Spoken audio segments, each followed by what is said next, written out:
Buongiorno, ben ritrovati, siamo in diretta come ogni giorno, sono le 11:59 13 secondi, vi ricordo subito la conferenza stampa del governatore Zaia alle 12:30 come ogni giorno dall'unità di crisi di Marghera.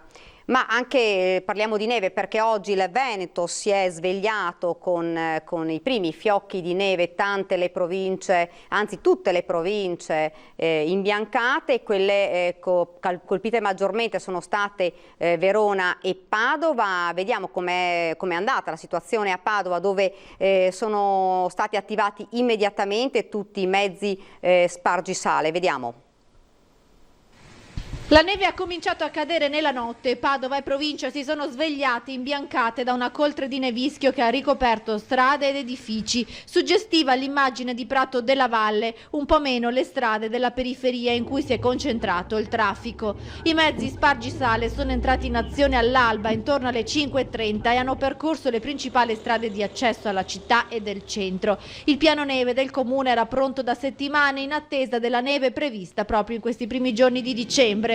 I percorsi, gli itinerari del nostro piano neve, che comprende nella prima tornata di strade circa 280 chilometri di percorso, e poi la totalità dei 1000 chilometri di strade del piano neve nel caso di eventi che si intensificano. Una ventina di mezzi spargisale e spalaneve sono a disposizione del comune di Padova in queste ore. Nel caso le temperature scendano sotto lo zero, si è pronti a pulire e cospargere di sale per evitare il ghiaccio. Già con le temperature che scendono sotto zero, gli spargisale sono in attività perché a noi interessa non solo affrontare la neve e gli accumuli, ma anche la formazione del ghiaccio qualora la temperatura vada sotto zero. Il vice sindaco Michalizzi invita gli automobilisti alla prudenza, a utilizzare le catene e guidare con cautela. Serve sia l'intervento degli spargisale, sia le disposizioni del piano neve, ma anche una certa attenzione da parte di chi si mette in strada. Dunque avete sentito da Padova ma anche a Vicenza, insomma zona colpita, però adesso ci colleghiamo subito perché lo vedo nello schermo, l'assessore regionale allo sviluppo economico Roberto Marcato, buongiorno. Buongiorno a voi, grazie per l'invito. Assessore, DPCM, leggo le prime anticipazioni, ma insomma già si sanno, città blindate per le feste, vietato uscire dal proprio comune il 25 e 26 dicembre e anche a Capodanno, e quarantena per chi torna dall'estero, poi ovviamente ci sono altri provvedimenti. Ma allora intanto bisogna usare molta cautela perché l'abbiamo visto anche con DPCM approvati, firmati e pubblicati che dopo avevano in realtà subivano delle modifiche, quindi intanto bisogna capire esattamente di cosa stiamo parlando. Io commenterò a DPCM pubblicato perché poi insomma le sorprese sono sempre dietro l'angolo. Credo comunque quello che ha detto lei sia un'ipotesi molto verosimile. Si aspettava qualcosa di diverso, insomma le regioni avevano detto cerchiamo di non attuare insomma, provvedimenti tanto restrittivi proprio in un momento così particolare come il Natale, però insomma da parte del governo c'è una chiusura da questo punto di vista, i contagi sono tanti e insomma non si vuole rischiare.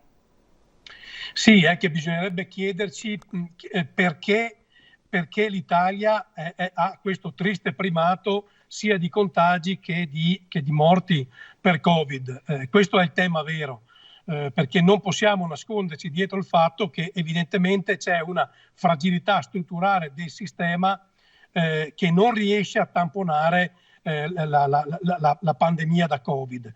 Il tema è esattamente questo, cioè siamo indietro sulle terapie intensive, siamo indietro sulla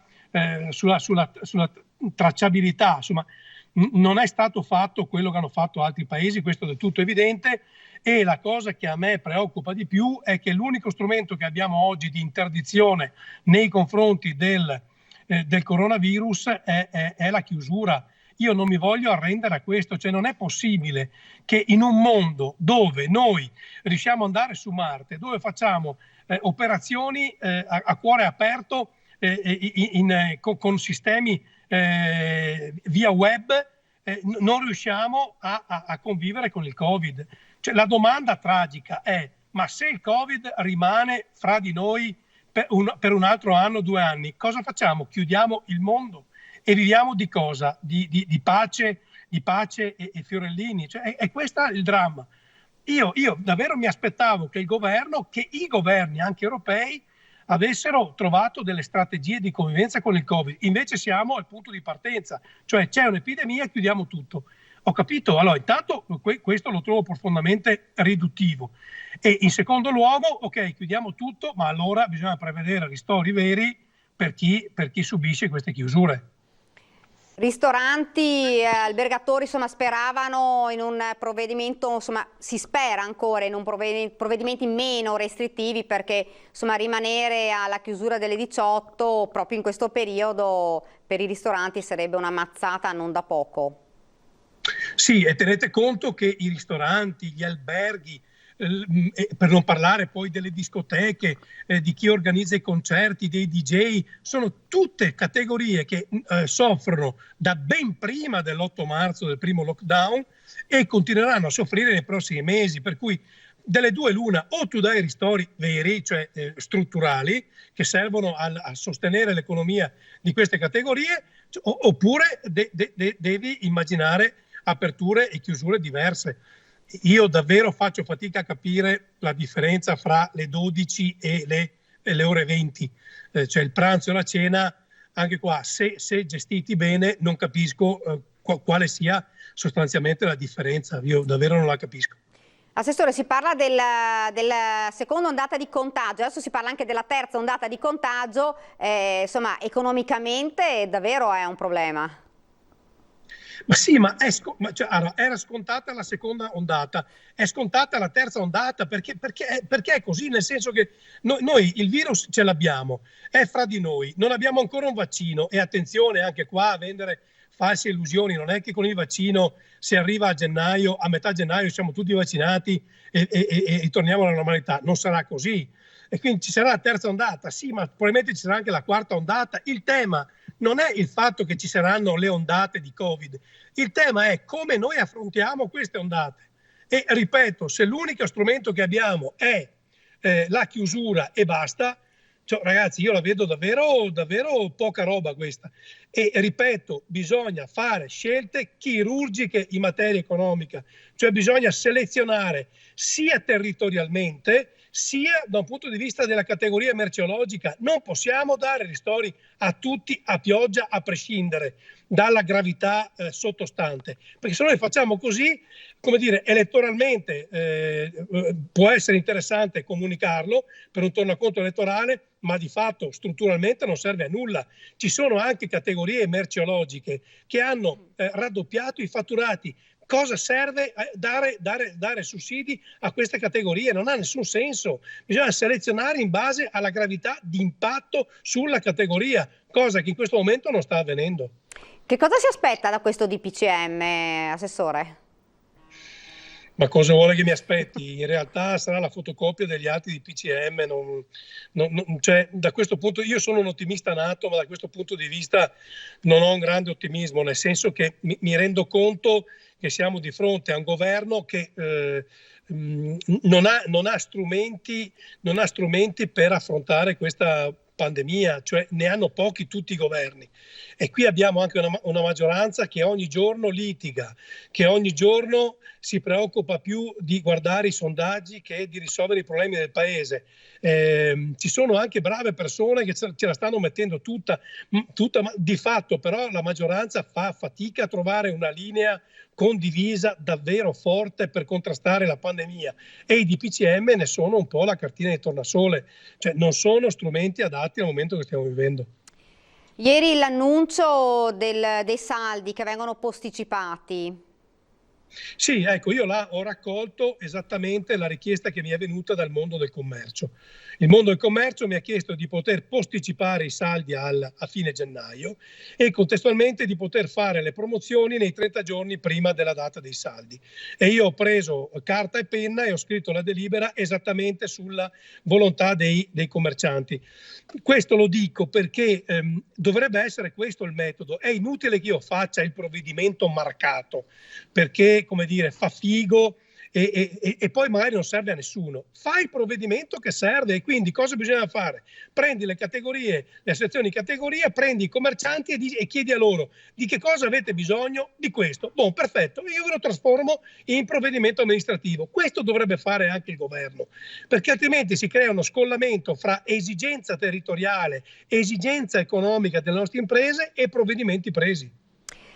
Montagna invece, altro problema non indifferente, si attende tanto questo periodo, attendono questo periodo di vacanze di Natale, ma se ci saranno i blocchi di spostamento dai comuni, le fasce poi rimarranno da fasce arancioni, rosse e gialle per le regioni, e soprattutto l'anticipazione forse della chiusura degli impianti di risalita e degli alberghi.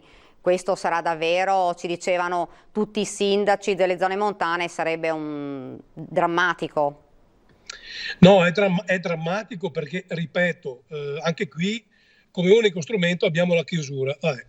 E poi è drammatico due volte, perché rischiamo che ci siano in realtà paesi che tengono aperto. Allora io mi chiedo davvero, siccome tutti si sciacquano la bocca dicendo che l'Europa interviene, l'Europa è necessaria. Sì, io sono un europeista convinto, ma di un'Europa vera. Ecco, in questi casi l'Europa dimostra di non essere Europa, perché anche qui come puoi consentire che ci siano paesi che chiudono tutto sulle piste da sci e paesi che non lo fanno? Ed è tutto evidente che si crea uno scompenso e una differenza ingiusta fra paesi e paesi. Perché è la stessa cosa, la neve non è che ha un tasso di Covid diverso nel territorio italiano e invece ce l'ha più leggero in Austria o in Svizzera. Cioè, la neve, quella è, e non sarà mica un confine geografico, un puntino geografico che differenzia la possibilità di prendersi il Covid. Cioè, questo lo capiscono tutti, quindi anche qua nei territori di confine come ragioniamo? Se non c'è l'Europa che interviene, come possiamo ragionare? Ogni paese è lasciato a se stesso. Cioè, ancora una volta l'Europa perde l'occasione di dimostrare davvero il suo ruolo, che secondo me è vitale, ma è vitale se abbiamo davvero un'Europa che esiste a prescindere dall'unità monetaria. Oggi abbiamo di fatto solo un'unità monetaria. Ora attenderemo il Conte, il Premier, quando dovrà illustrare questo nuovo DPCM. Per oggi il Ministro Speranza stava parlando al Senato e aveva dato anche qualche anticipazione sia sui vaccini sia sui provvedimenti. Una volta illustrato il nuovo DPCM a livello regionale, cosa si potrà fare? Cioè, vediamo cosa scrivono, perché noi poi dobbiamo adattarci al DPCM. Tenga conto che la Regione può prendere provvedimenti più restrittivi rispetto al DPCM, non può allargare le maglie rispetto al DPCM. Il DPCM è una legge che, pensi lei, non può essere dal Presidente della Repubblica, per cui ed è tutto evidente che noi possiamo solo attenerci alle indicazioni del DPCM. Vedremo cosa esce e poi capiremo. Ecco, io la smetterei però di fare questa roba, di creare questa ansia e quest'area di attesa negli italiani. Cioè, lo dico ai ministri, a Conte, insomma, diteci quando uscirete con questo DPCM, fate una conferenza stampa a un'ora decente, non fate i thriller da attesa, perché, come dire, non so se non se ne sono resi conti, ma non ne abbiamo bisogno. C'è già abbastanza tensione e preoccupazione negli italiani, non serve fare il thriller, l'attesa, faremo la conferenza stampa alle 10, no alle 11, no alle 11:30, no a mezzanotte, no la rinviamo, no, non è ancora pronto, non serve agli italiani, sono già stremati da crisi economiche e psicologiche. Ecco, ci vuole un po' di rispetto anche in questo. Fate sto benedetto DPCM, firmatelo, pubblicatelo, fate la conferenza stampa, diteci le cose certe e chi si è visto si è visto. Assessore, la ringrazio. Grazie davvero. Grazie. Bocca al lupo. Grazie.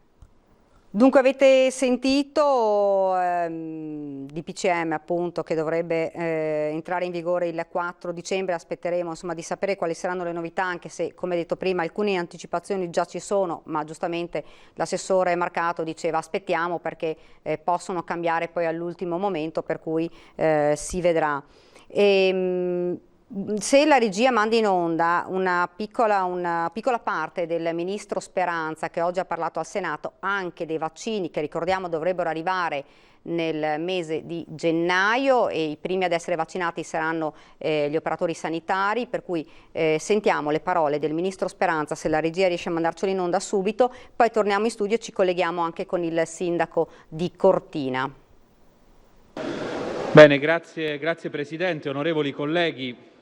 È trascorso meno di un mese da quando il 6 di novembre, con la mia ultima informativa, ho riferito al Parlamento sull'evoluzione della pandemia in Italia e sulla prima ordinanza da me firmata il 4 novembre in attuazione del DPCM del 3 novembre.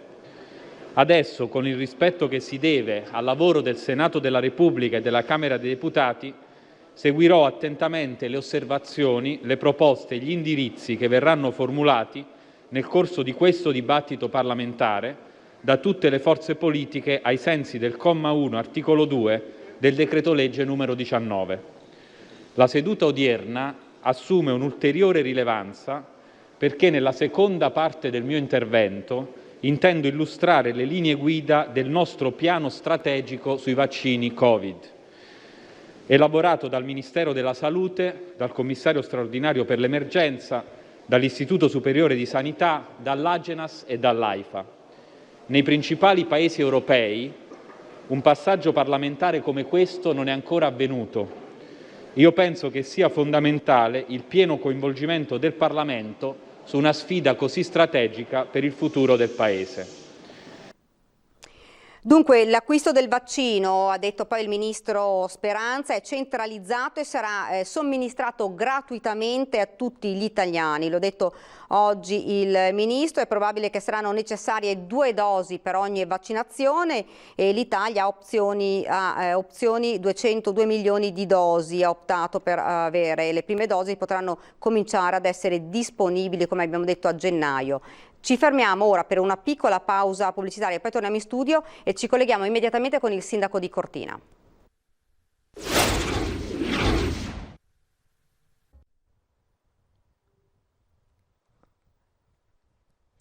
Siamo tornati nuovamente in diretta e ci colleghiamo subito con il sindaco di Cortina, Gianpietro Ghedina. Buongiorno. Buongiorno a voi.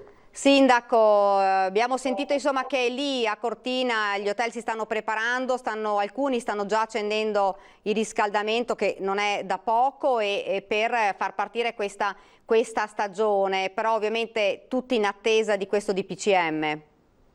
Sì, siamo purtroppo ancora in attesa, la cosa sa veramente della beffa e dell'assurdo che siamo il 2 di dicembre e non sappiamo veramente ancora che cosa accadrà nelle prossime settimane. Devo dire in particolar modo per quanto riguarda Cortina, che non è il piccolo, diciamo, luogo montano disperso, ma è una vera e propria città. Abbiamo degli alberghi che che ospitano circa 200-250 anche persone, con ovviamente una forza lavoro veramente imponente. Il fatto di trovarsi a ridosso del Natale senza nessun tipo di informazioni veramente preoccupa tantissimo, perché sono tante le famiglie insomma in attesa di capire che cosa succederà nelle prossime settimane e in definitiva anche un po' della loro vita. Ecco, che cosa accadrebbe se quello che è stato anticipato avvenisse, cioè la chiusura degli impianti, la chiusura degli alberghi? Sì, c'è una serie ovviamente di problemi, quindi a scendere, quindi sia se che parliamo di impianti, ovviamente anche se parliamo addirittura degli alberghi. Faccio presente che il periodo di Natale incide per circa il 35% sulla stagione sulla stagione invernale complessiva. Poi effettivamente ci sono gli alberghi più piccoli che sono un po' più flessibili, ma gli alberghi di grande dimensione hanno la necessità di fare, ovviamente, oltre che le assunzioni, di organizzare un po' tutta la loro attività, le scorte, il ristorante. Quindi ci sono tanti problemi. Il mio telefono continua a squillare, però ovviamente io, come anche altri, non abbiamo ancora le risposte. Probabilmente aspetteremo ancora queste 24-36 ore per capire che cosa accadrà. È certo che la mancanza di indirizzi, di organizzazione, insomma di informazioni crea forte preoccupazione e forti anche arrabbiature, perché devo dire che i nostri miei operatori economici qua sul territorio sono molto arrabbiati. Fra l'altro, Sindaco, oggi ha nevicato lì a Cortina? Sì, sta nevicando E questa sarebbe la bella notizia? Una buona notizia. Devo dire, nei giorni scorsi con l'abbassamento delle temperature avevano iniziato a sparare con i cannoni e hanno anche aperto la pista da sci del Col Gallina, ovviamente qui solamente per gli sci club e per le squadre, per gli agonisti. Oggi appunto sta nevicando, sembra che ne arriverà insomma tanta, soprattutto tutta la settimana pare che nevicherà, e quindi sicuramente questa è comunque una buona notizia. Ecco, i presupposti per una stagione importante ci sono tutti, manca soltanto il DPCM in realtà. Manca il DPCM, devo dire, noi siamo diventati bravi anche a lavorare nelle difficoltà, quindi sicuramente siamo anche piuttosto flessibili e ci stiamo organizzando per offrire comunque delle alternative eventualmente allo sci. È certo che in mancanza ovviamente del DPCM diventa un po' difficile organizzare una macchina, tra l'altro così complessa come quella appunto turistica della mia località. Però insomma devo dire che c'è comunque un fermento lungo le piazze, ci stiamo preparando al meglio per quanto riguarda almeno gli addobbi natalizi, in attesa appunto poi di vedere chi potrà raggiungerci nei prossimi giorni, nelle prossime settimane. Ecco, a livello di prenotazioni ci sono state, la gente sta attendendo oppure qualcosa è già arrivato? Ma devo dire che noi abbiamo una situazione di circa 5.000 posti letto negli alberghi, quindi la situazione un po' più difficile è questa, perché diciamo ci sono state nelle settimane scorse sicuramente molte prenotazioni, ma mi giunge voce insomma che nell'ultima settimana ci sono state ovviamente anche delle richieste di annullamento.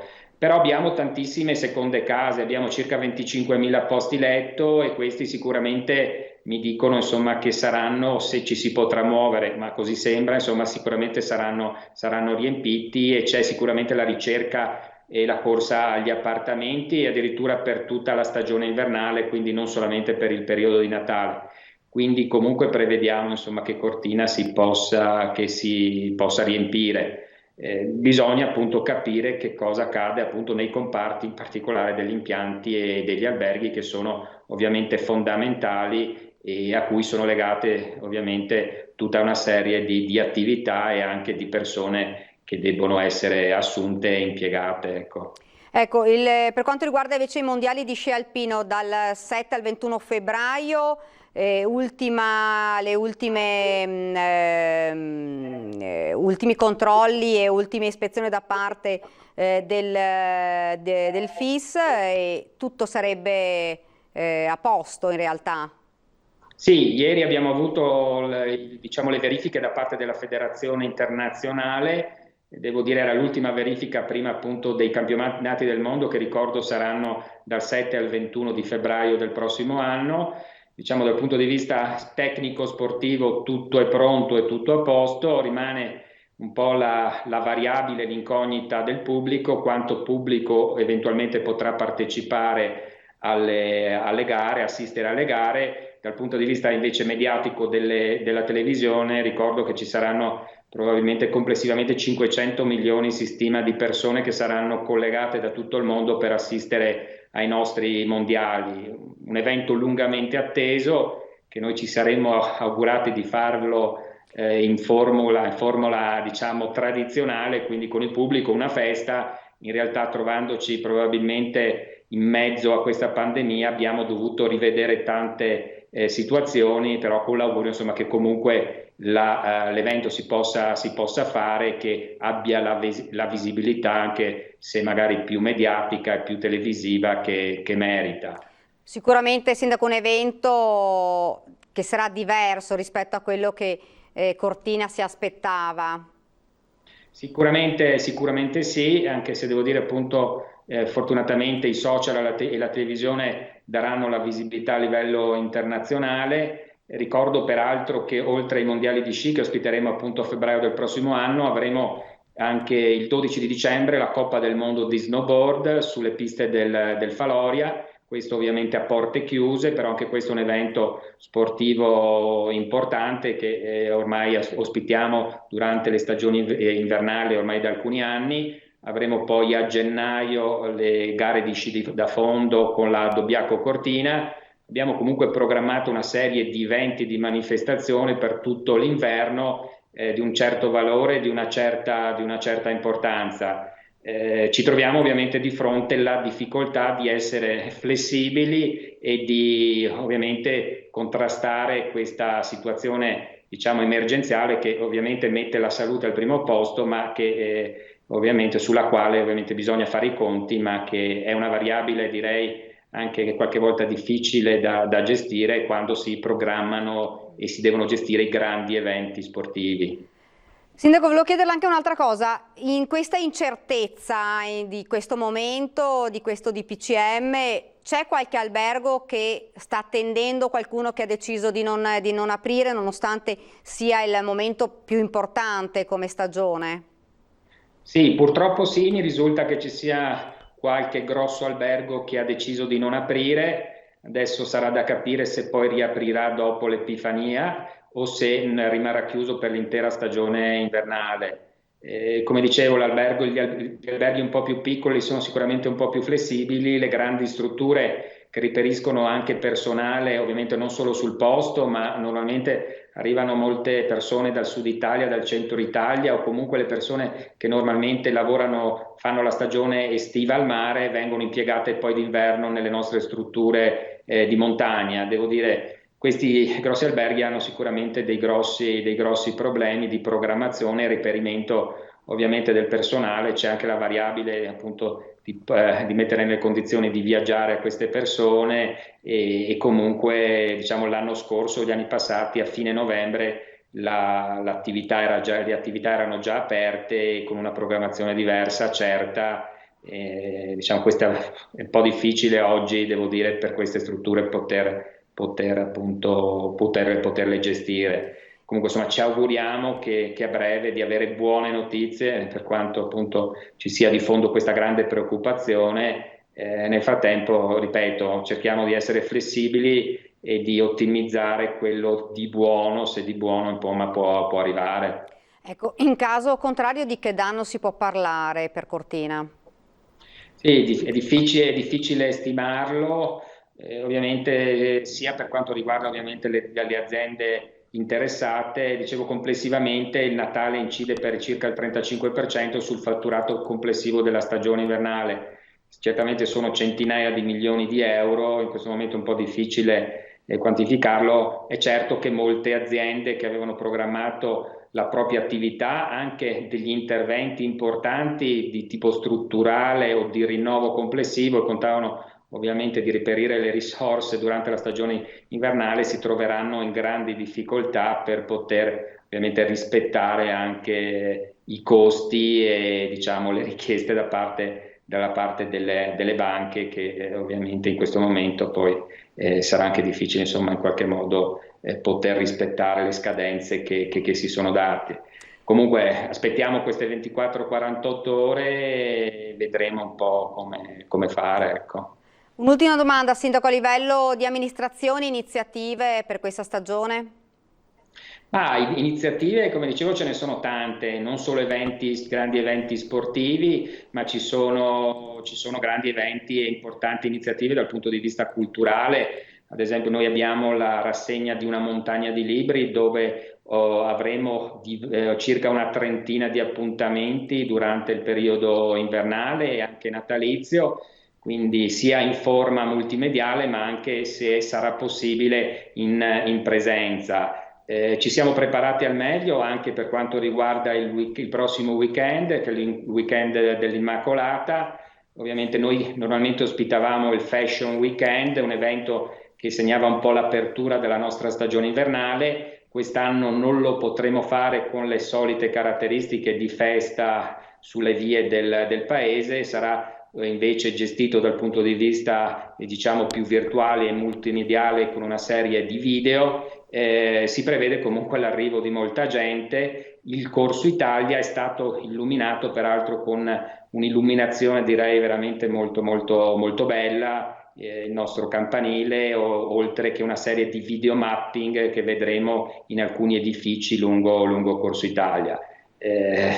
Rimane la variabile appunto di chi potrà venire a gustarsi tutto queste cose che noi comunque cercheremo di proporre nelle forme ovviamente consentite. E lei prima ci diceva, insomma, tantissime le chiamate che le stanno arrivando in questi momenti, in questo momento. Sì, sono tante le chiamate, non solo ovviamente da parte degli imprenditori preoccupati, ma anche dei molti clienti che chiedono come sarà possibile raggiungere la nostra località.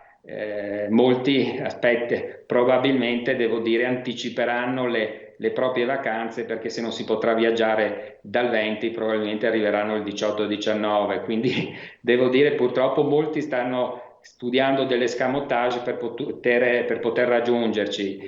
Io devo dire che ovviamente la salute viene prima di tutto, ci vuole il rispetto delle regole, però devo dire che qualche volta, anzi molto spesso ultimamente, diventa incomprensibile capire e diciamo che tipo di attività insomma da Roma ci potrà consentire di fare. Il fatto che sia vietato lo sport dello sci, che è uno sport individuale all'aria aperta, con un contingentamento per quanto riguarda gli ski pass e il numero delle persone che potranno accedere all'impianto di risalita, la dice lunga, mentre vediamo appunto le code ad esempio nei centri commerciali, un Black Friday che si prolunga per quasi una settimana, e invece non ci permette a noi di poter lavorare in tutta sicurezza.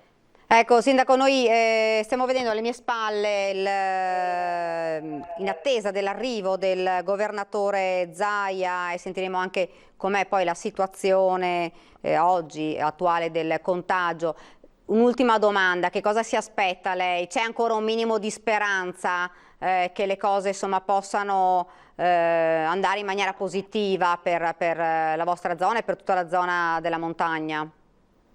Sì, come dicevo, per noi la salute viene sempre al primo posto, però alcune decisioni, alcune scelte sono incomprensibili, quindi l'aspettativa è quella che ci siano delle scelte e delle decisioni che siano ragionate, che non siano frutto di isteria, che pare governi, diciamo, qualche volta le decisioni e le scelte di chi magari non conosce il nostro territorio, non conosce lo sci, non conosce quanto importante sia per noi ovviamente tutto quello che è legato a questo sport. Qualche volta sembra che siamo un pochettino magari superficiali o capricciosi nel voler far sciare le persone, ma in realtà non è questione di far sciare le persone, ma per noi vuol dire assolutamente lavoro, vuol dire dar da mangiare alle nostre famiglie, vuol dire mettere nelle condizioni, nel rispetto della salute e ovviamente dei protocolli che sono stati fatti, di metterci nelle condizioni di lavorare.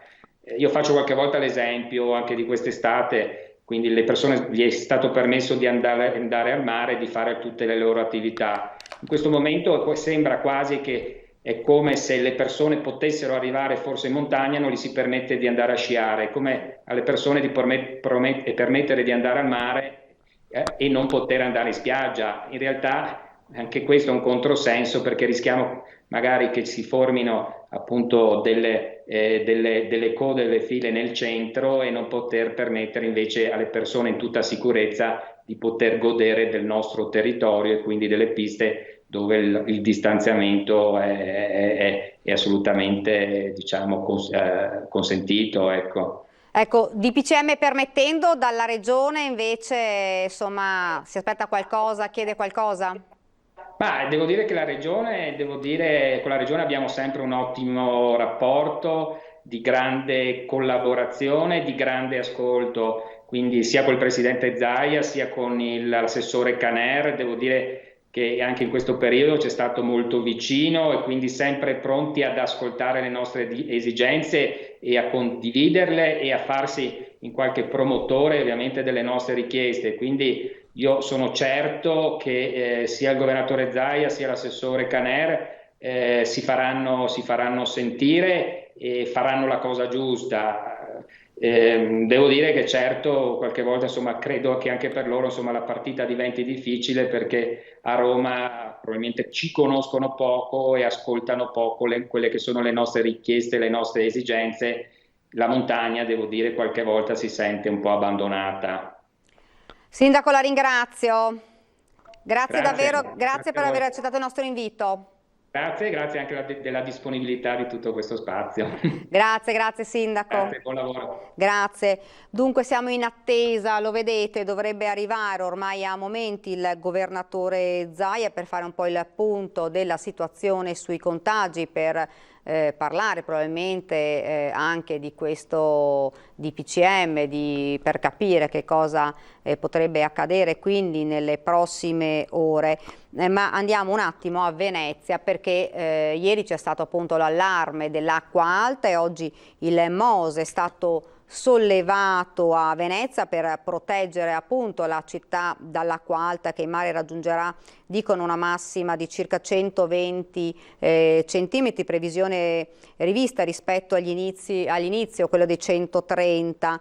E il sistema sollevato attualmente, spiega il centro mare del comune, è di 107 centimetri oltre le dighe, i 60 invece nella laguna interna, ovvero la minima toccata verso le 5, la città storica è quindi all'asciutto. Quindi vedete dalle immagini è tornato a sollevarsi il MOSE, città all'asciutto, un'altra prova positiva del MOSE. Poi vedremo anche nelle prossime ore come sarà, cosa ci diranno per quanto riguarda l'acqua alta, visto che continua a Venezia in realtà a piovere più che a nevicare, e quindi sentiremo. Intanto abbiamo visto, avete sentito anche il ministro Speranza che continua il suo discorso al Senato. Si parla appunto di vaccinazioni, si è parlato anche dei provvedimenti, e oggi il ministro Speranza ha anche detto dobbiamo vedo il governatore Zaia, quindi io cedo la linea subito all'unità di crisi di Marghera. Buongiorno a tutti. Iniziamo una bella notizia: il compleanno del signor Alfredo Visentin di Casella di Altivole, 102 anni. Mi ha fatto un 106, un 100 e un 102 direi, quindi auguri al signor Alfredo Visentin. Passiamo subito al bollettino. Tamponi 2.819.945. Negli ultimi 24 ore abbiamo fatto 14.671 tamponi molecolari. Test rapidi, ve li metto anche a fianco, 1.026.735. E siccome sono 32.453 test rapidi, vuol dire che in totale molecolari più rapidi sono nelle ultime 24 ore 47.124, se vi interessa il dato. I positivi dall'inizio della crisi hanno oltrepassato i 150.000, 150.909. Questi dal 21 febbraio, ragazzi. I positivi di oggi, cioè chi oggi è positivo in Veneto, sono 68.792.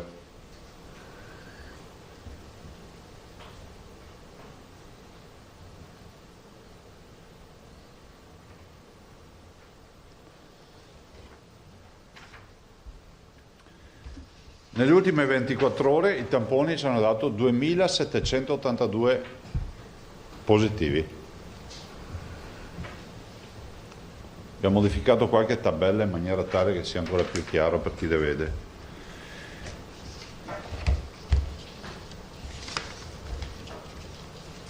I ricoverati totali sono 3.094.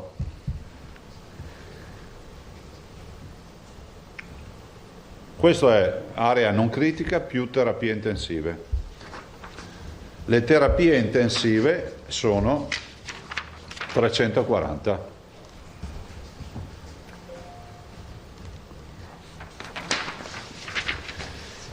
Allora, a questi 3.094 aggiungiamo, così vediamo anche questo dato quotidiano, i 6.979 che sono ricoveri ordinari, cioè non Covid.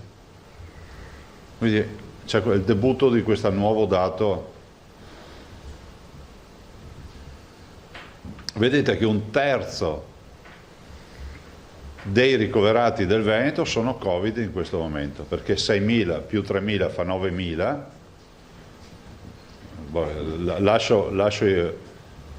Faccio un conto alla grande, spannometrico, quindi un terzo è rappresentato dai pazienti Covid. Totale dei morti 3.887 più 69.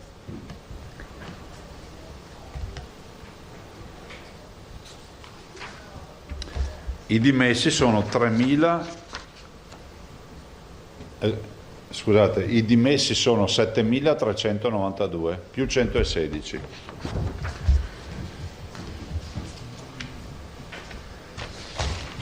Come vi ho detto più volte in questi giorni, qualche timido segnale lo si vede, però se voi fate un po' di considerazioni e diciamo, bene, sulle terapie intensive abbiamo passato il 30% di occupazione. I pazienti in generale sono almeno 700 unità in più rispetto a quello che avevamo a marzo. Tamponi ne facciamo una valanga, siamo la prima comunità a livello internazionale per tamponi su abitante, quindi la nostra strategia non è mai cambiata, anzi è stata molto implementata anche buttando il cuore oltre l'ostacolo. Il nostro contact tracing copre almeno l'85% dei cittadini, considerate che il parametro dei 21 parametri dà come soglia 60. Quindi vuol dire che fatto 100 i cittadini che entrano al contact tracing da fare, 85 sono intercettati subito. La soglia dei 21 parametri è 60%, noi abbiamo l'85%. I numeri tornano tutti, però un dato è concreto. Cioè abbiamo, come vi ho detto ieri, un terzo di positivi su tampone rispetto a marzo, cioè abbiamo meno pressione di positivi, che si traduce anche in meno mortalità, però crescono gli ospedali. Allora, ci sono due fattori. Il ritardo della curva nostra e di qualche altra regione, penso al Friuli Venezia Giulia per citarne uno, rispetto a regioni che sono partite almeno un paio di settimane prima di noi con l'infezione di questa seconda fase. Vi ricordo che questa seconda fase inizia con la grande crisi in Piemonte, Lombardia, Liguria, Toscana e tanto è vero che sono quelle che per prima hanno preso la grande ondata di contagio e poi arriva a noi. Peraltro da noi è bene anche significare che abbiamo avuto da inizio la parte meno metropolitana del Veneto colpita, cioè la parte alta, non la parte centrale. Vi ricordate i comuni del Comelico, dove abbiamo fatto il primo mini lockdown della seconda fase? E lo si vede, no? Se del Trentino, la parte montana e poi il Friuli Venezia Giulia. Allora cosa voglio dirvi? Che un fattore può essere rappresentato dal fatto che avendo noi la curva in ritardo di 10-15 giorni rispetto alle altre infezioni, si comporterà di conseguenza. L'altro fattore che non è irrilevante è quello che se continuiamo ad agevolare gli assembramenti, in ospedale arrivano i cittadini. Noi calcoliamo appunto che ci sia ormai una proporzione tra il numero di contagi e il carico in terapie intensive. E questo è un dato che è dato da Avarosi? No, contagio terapie intensive. Su 3.000 contagiati? 10 persone. 10 persone ogni 3.000 contagiati, vuol dire che sono 10 persone al giorno che carichiamo in terapia intensiva. Guardate che la pressione, lo dico ai cittadini che mi ascoltano, non è bassa, è alta. È alta e noi abbiamo coscienza del grande sacrificio che stanno facendo tutti coloro che lavorano nella sanità del Veneto, abbiamo interessato tutta la sanità pubblica, tutta quella privata. Vi ripeto, 1/3 dei pazienti oggi curati in Veneto sono pazienti Covid, che è un dato, cioè voi capite, è come se avessimo avuto un mega incidente e 1/3 degli ospedali avessero solo diciamo, pazienti provenienti da quell'incidente. Qui veramente la preghiera è quella di dire che si stia molto attenti agli assembramenti. So che stiamo diventando ossessivi con questa preghiera, però noi purtroppo abbiamo l'obbligo di tutelare la sanità, e se la sanità va in crisi è una sanità che poi non riesce più a rispondere. Rispetto al governo, ad oggi non abbiamo nessuna novità. Leggiamo che ci dovrebbe essere un dibattito all'interno del governo rispetto al aprire un po', non aprire, transito tra regioni, eccetera. Cercheremo di capire nelle prossime ore che evoluzione ci sarà. Prima di tutto viene la salute, questo è poco ma sicuro. Dopo, se prima di tutto viene la salute, se qualcuno deve fare un sacrificio per la salute deve essere ristorato. Però al momento dati chiari non ce ne sono rispetto al DPCM che si dovrebbe in teoria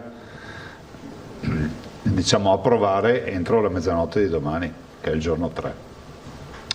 Informo che dal 3 decade anche la nostra ordinanza, lo dico agli operatori, lo dico ai cittadini, e quindi decadendo l'ordinanza entra in vigore appieno il DPCM. Non era 4, Presidente? Sì, io dico dal 3, sì, hai ragione.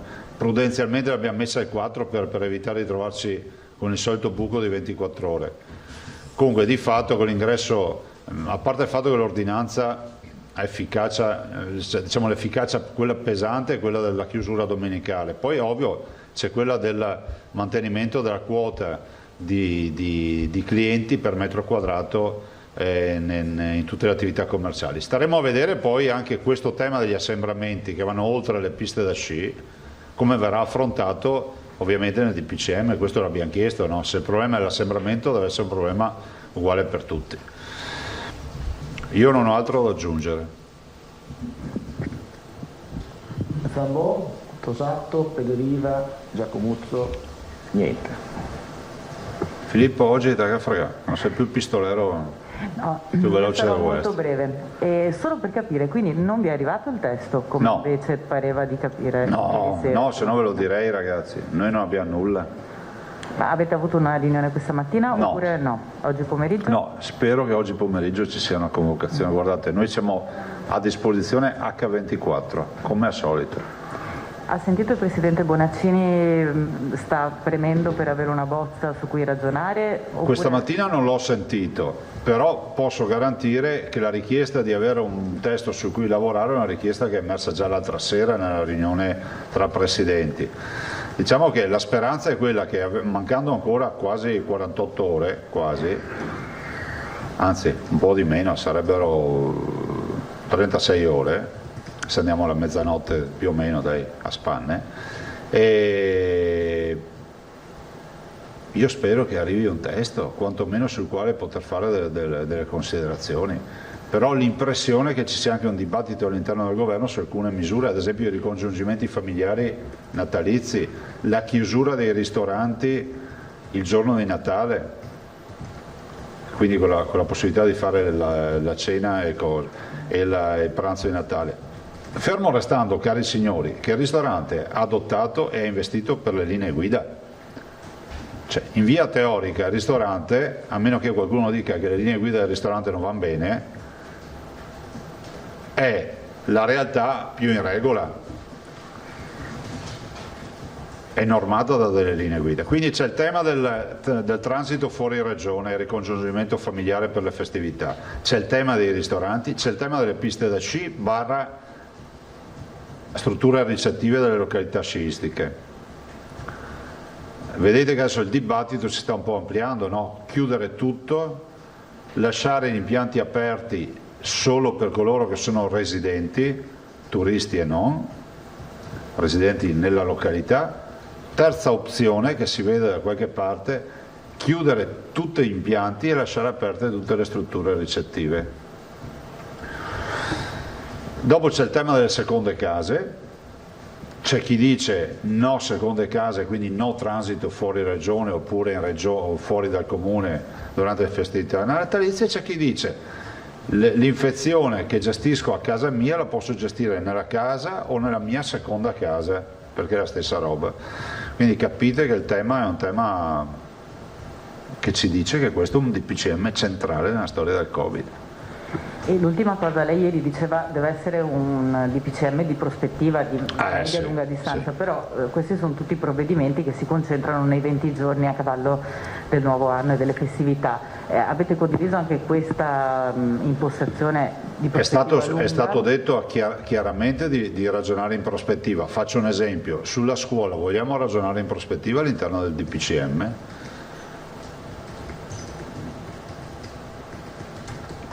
Risposte dal Ministro Boccia o da chi per lui? Al momento zero.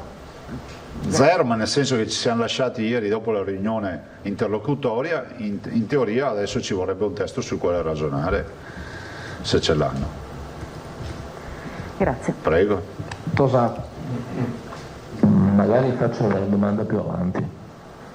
Ok, allora passiamo a Pederiva e Giacomuzzo. Grazie. Buongiorno Presidente. C'è del passo, ciao.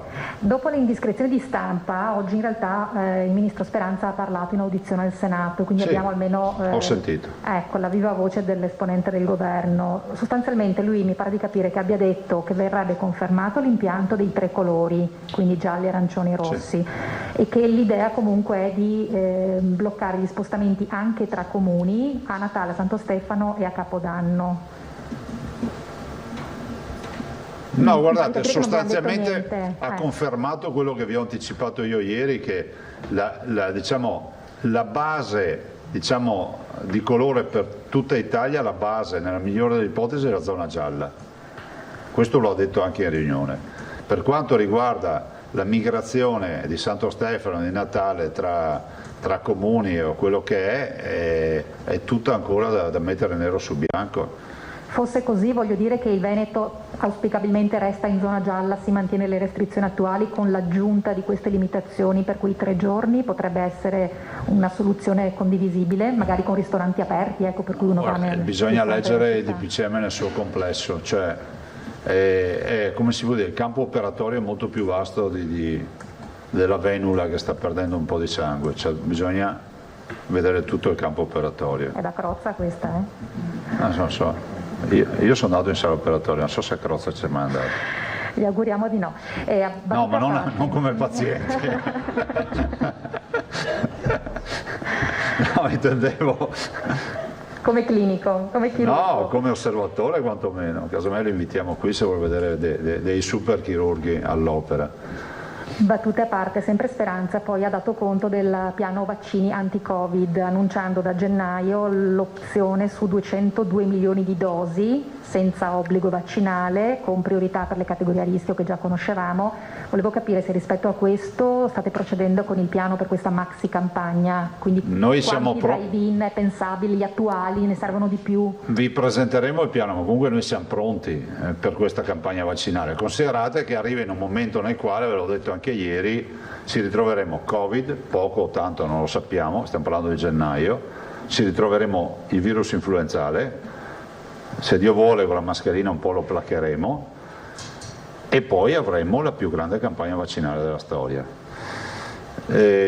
Sulla obbligatorietà io vi ho sempre detto che dovrà essere volontaria, però vi ricordate quando qualcuno sorrideva quando io dicevo guardate che avremo tutti il passaporto sanitario, e qualcuno ha detto questo qua magari sta pensando agli animali e qualcosa. No, guardate che avremo tutti un passaporto sanitario rispetto a questa formula di vaccinazione. Avete visto che ci sono compagnie aeree, per fortuna l'ho detto anzitempo, forse troppo presto, che già dicono che i non vaccinati non potranno salire sui loro aerei.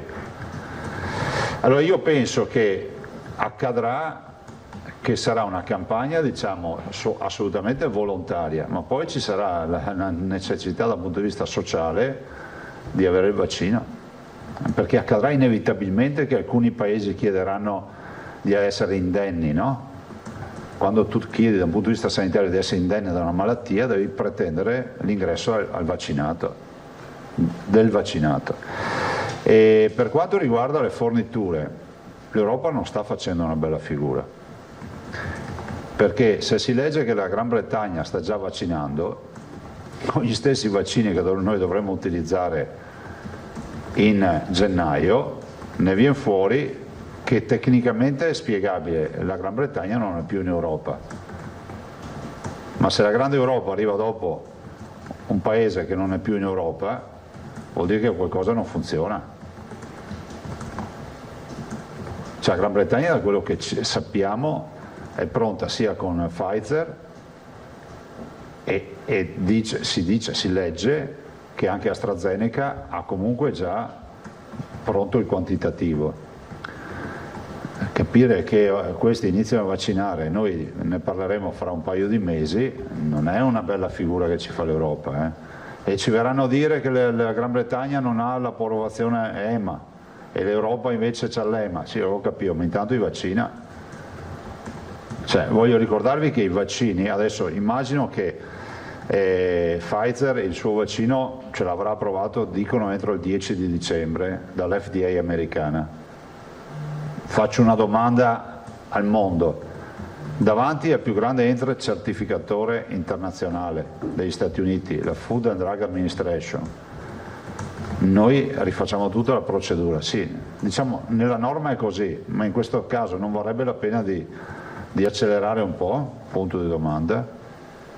Si potrebbe anticipare dal punto di vista organizzativo, lo chiedo per la logistica. Per noi sì, grado? Sì, noi sì, anche con la catena del freddo.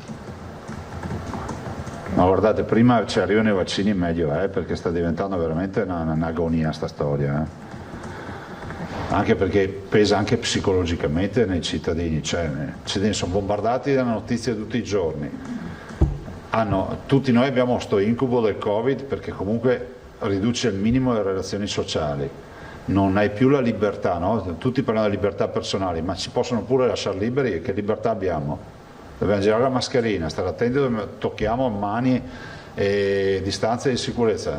Ci lasceranno anche liberi, ma non abbiamo la libertà di prima.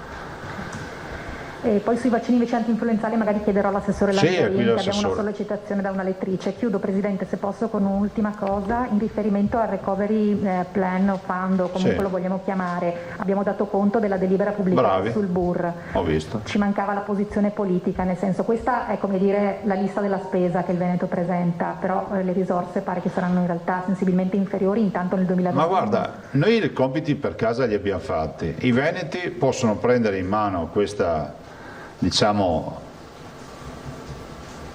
definiamolo recovery plan, no? Questo piano. Ci sono 209 miliardi a livello nazionale, noi abbiamo fatto un piano per 24 miliardi, se non ricordo male, cercando di toccare tutte quelle misure che siano assolutamente cantierabili ed efficaci. Dopodiché leggo le dichiarazioni a livello nazionale, sembra che ogni ministro abbia bisogno di 209 miliardi minimo. Ho capito che hanno fatto una specie di cabina di regia a piramide, cioè il Presidente del Consiglio, 6 super tecnici e poi ci sarà sotto tutti quelli che decide, litigheranno, faranno di tutto. Io vorrei invocare il principio federalista per il recovery plan, il quale dovrà essere mutuato anche dalla virtuosità. La virtuosità è semplice, capacità di spesa e che gli investimenti siano compatibili.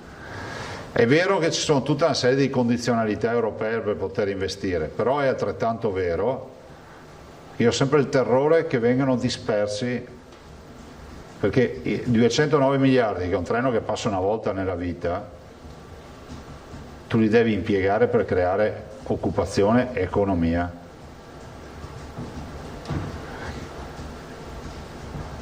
E noi infatti abbiamo presentato opere pubbliche che sono cantierabili. Pensate all'ospedale di Padova, cioè, è economia, perché comunque oltre a far sanità fa anche economia, sono 600 milioni di euro per dire. Altre infrastrutture, insomma, beh, l'avete visto, insomma, c'è di tutto dentro. Allora, posso dire anche una roba che è pronto, quanto sarà stato? 2 mesi fa? Più anche? Sì, 3 mesi. 2 mesi, sì. Prima della scadenza. Prima della scadenza elettorale. Volutamente io l'ho fermato, era venuto in giunta, perché ho detto, cioè, qua non si capisce neanche che cosa si farà a livello nazionale, peraltro c'è anche un'idea da parte dei governatori di negoziare. Ho detto evitiamo di scoprire tutte le carte, ma a sto punto che poi non ci dicano che non l'abbiamo fatto, ma penso che siamo tra i pochi che l'hanno fatto. Quindi devo ringraziare tutti quelli che hanno lavorato e la dottoressa Bramezza che ha coordinato questo gruppo di lavoro con i dirigenti. È stato l'ultimo provvedimento peraltro portato dalla dottoressa.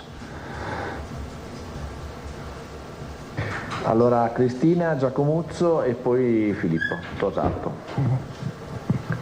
Buongiorno Presidente, Buongiorno.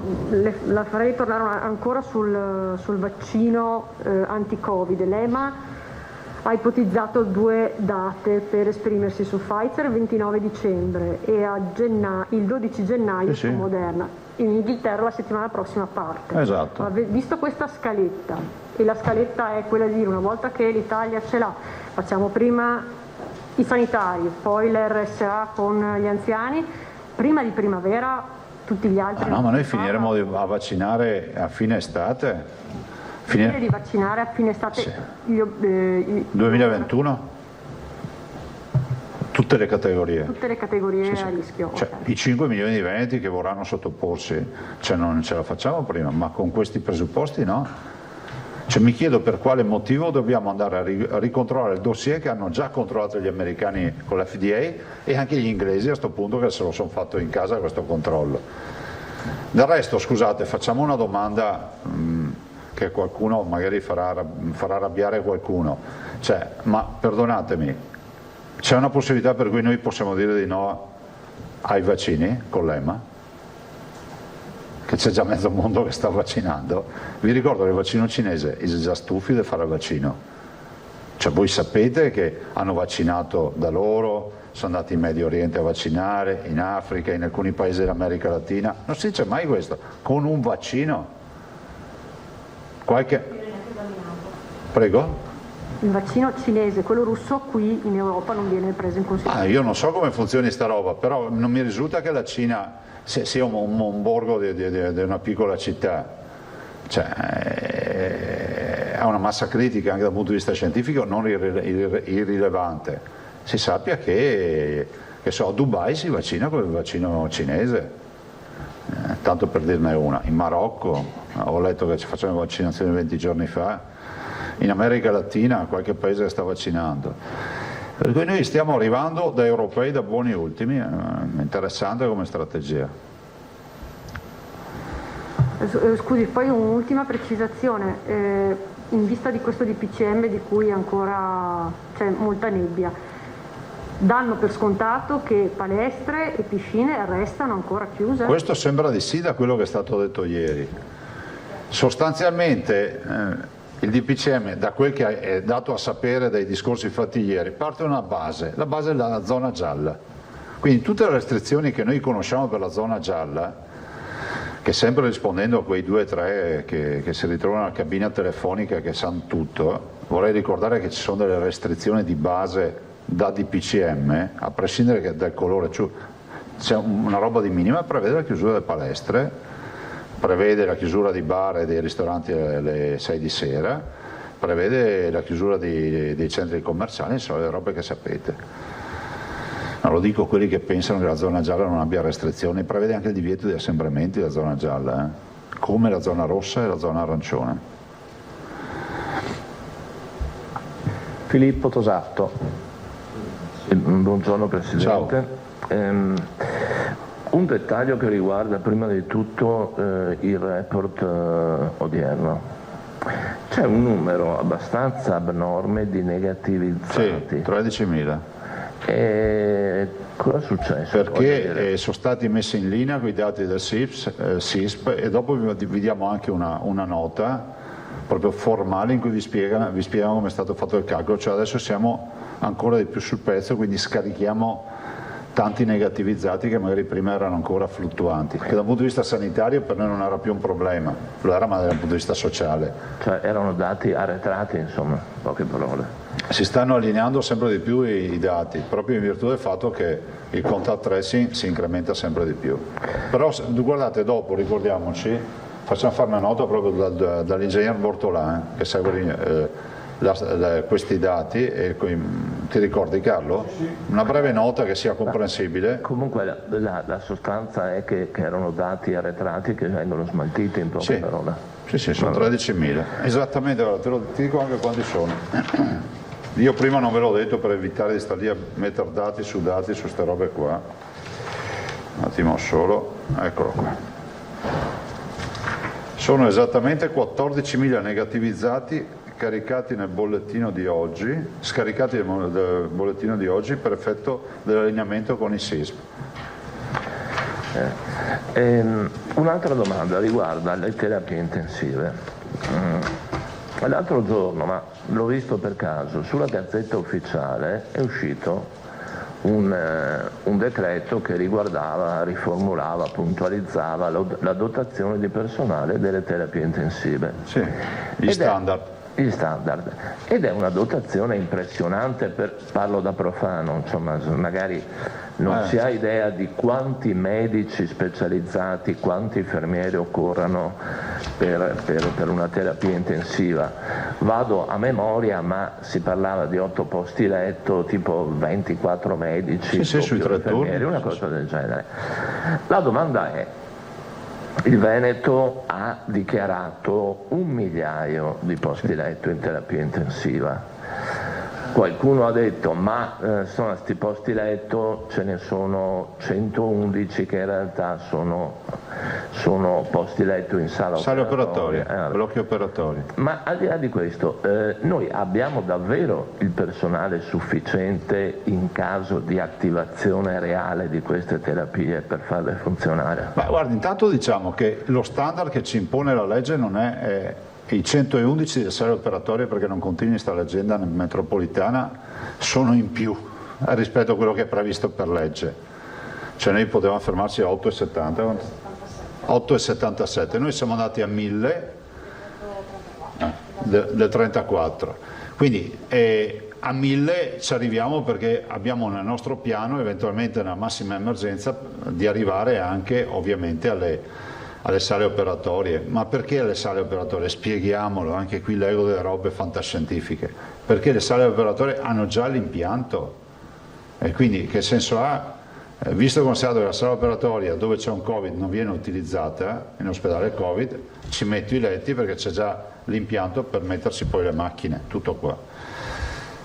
Gli standard sono quelli, il personale arrivati a 1000 siamo tirati, ma tirati come una corda di violino di quello che è al limite della spaccatura, nel senso che rendiamoci conto che per gestire 1000 terapie intensive vuol dire sostanzialmente polarizzare gli ospedali su quelle 1000 terapie intensive, anestesisti, infermieri, fisioterapisti, cioè tutti coloro che entrano nell'organico della terapia intensiva. Cioè, non vorremmo mai arrivarci a 1000 terapie intensive, però sapete, questa è la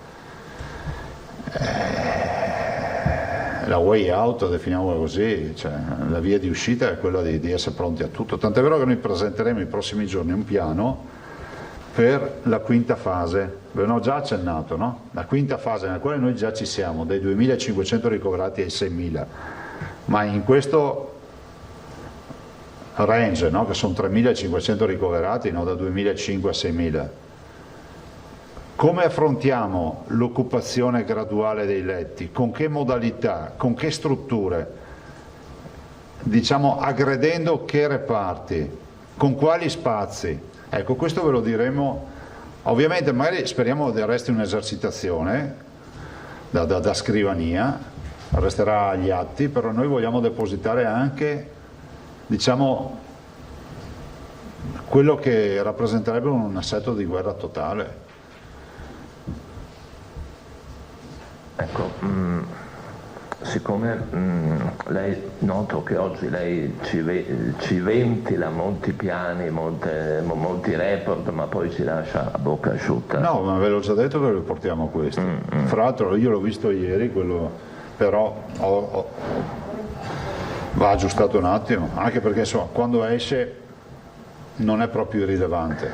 E allora provi ad allentare un po'. Sì, un passettino. No, non passettino. Provi ad allentare un po' le briglie sul fronte vaccini, perché insomma qualcosa di più può anche dirci sulla logistica. La dottoressa Russo, guardate, si sta relazionando a livello nazionale, perché è punto di riferimento per le regioni a livello nazionale. Si sta relazionando anche con le aziende.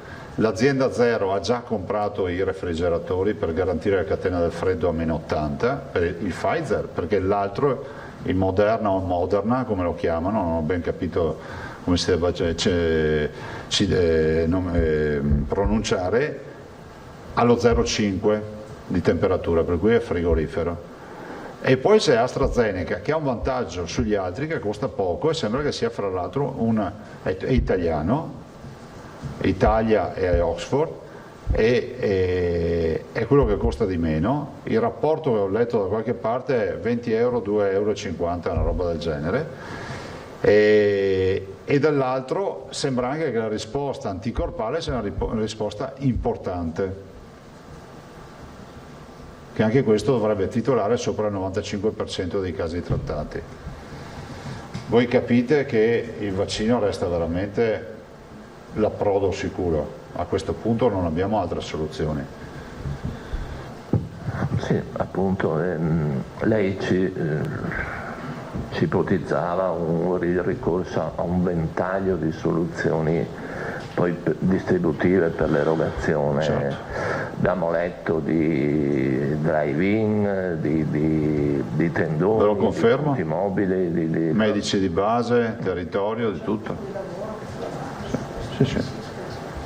No, non ho sentito. Stiamo preparando il piano per presentarvelo, ma noi siamo, ragazzi, ma c'è lavoro dietro. Io capisco, guardate, voi siete dei lavoratori e mi capite.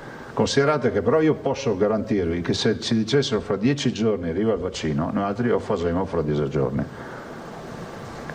Che noi il tempo non ne perdiamo. Vi svelo anche un segretino. Pensate che la prima volta che abbiamo parlato del vaccino, cosa è stato? 2 mesi fa? Un mese fa forse. Abbiamo detto sì, vabbè, che ho un sacco di siringhe, meglio che ce le andiamo a comprare.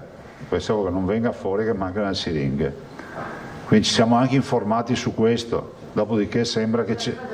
Sì, ma tentavo di rifilarlo... Insomma, oggi siamo proprio a... C'è Giacomuzzo T-Taser ormai, no? No, a parte le battute, sdrammatizziamo anche un po', cioè nel senso che capite anche la responsabilità. Cioè ci siamo mossi al punto tale di dire, se mai dovesse accadere che ci mandano la fialetta e non ci sono le siringhe, chi è che va a trovare 120 milioni di siringhe per gli italiani? Perché sono 2 iniezioni, Detta così sembra una cretinata, ma sul mercato non ci sono. L'abbiamo già visto con le mascherine, queste robe.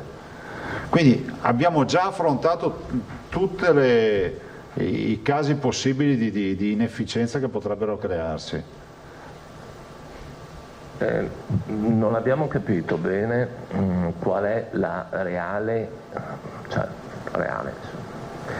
Provi a sbottonarsi un attimo. Venerdì c'è la riclassificazione dei colori. Sì. Qual è siccome da qui a venerdì non è che i comportamenti dei veneti cambieranno le cose. Non te lo so dire, i parametri dei 21 sono assolutamente in linea. Certo è che noi veneti dobbiamo ragionare sempre come fossimo sull'orlo della zona rossa estrema, perché se qualcuno pensa che l'area gialla sia la patente del liberi tutti, si sbaglia, perché guardate gli ospedali, è inquietante vedere 3.100 ricoverati, cioè non è roba da tutti i giorni. Vi ripeto, sono 6 grandi ospedali del Veneto come fossimo andati davanti a 6 ospedali e avessimo chiuso. Giro di chiave e basta, da oggi tu non curi più i cittadini. No, ma non c'è dubbio che il giallo può alimentare illusioni che sono pericolose e sono quelle che portano in arancione, questo è sacrosanto. Ma insomma i parametri ad oggi sono compatibili con il giallo. Ad oggi sono buoni. Poi c'è il CTS che ci valuterà, per cui ad oggi sono buoni. Abbiamo le terapie intensive, un ninnino sopra al 30,8, se vi interessa. Oggi sembra che ogni mezza notizia le procuri un dolore fisico. No, mi procura un dolore fisico, ma sapete perché? Perché io non vorrei che questa storia dell'area gialla diventi un alibi. Cioè che diventi l'alibi per poter dire vabbè, ma tanto che Zaia fa la zona gialla, che tanto no, cioè vi ricordo che le restrizioni alla zona gialla sono identiche, tranne quelle degli spostamenti, della zona rossa e arancione. Non c'è scritto da nessuna parte che si possono fare gli assembramenti. Dopodiché ragazzi, mi fermo qua, come dico, le coperte non le vado a rimboccare a nessuno. Se non ci sono FOIS, sì. Ma Giacomuzzo fa un giro di castigo. Ma già fatto la domanda? No. Sì. Ha già fatto che basta oggi. Ma io mi volevo ricollegare a quello che ha appena detto. Però mi sa che il tuo direttore sarebbe d'accordo con me.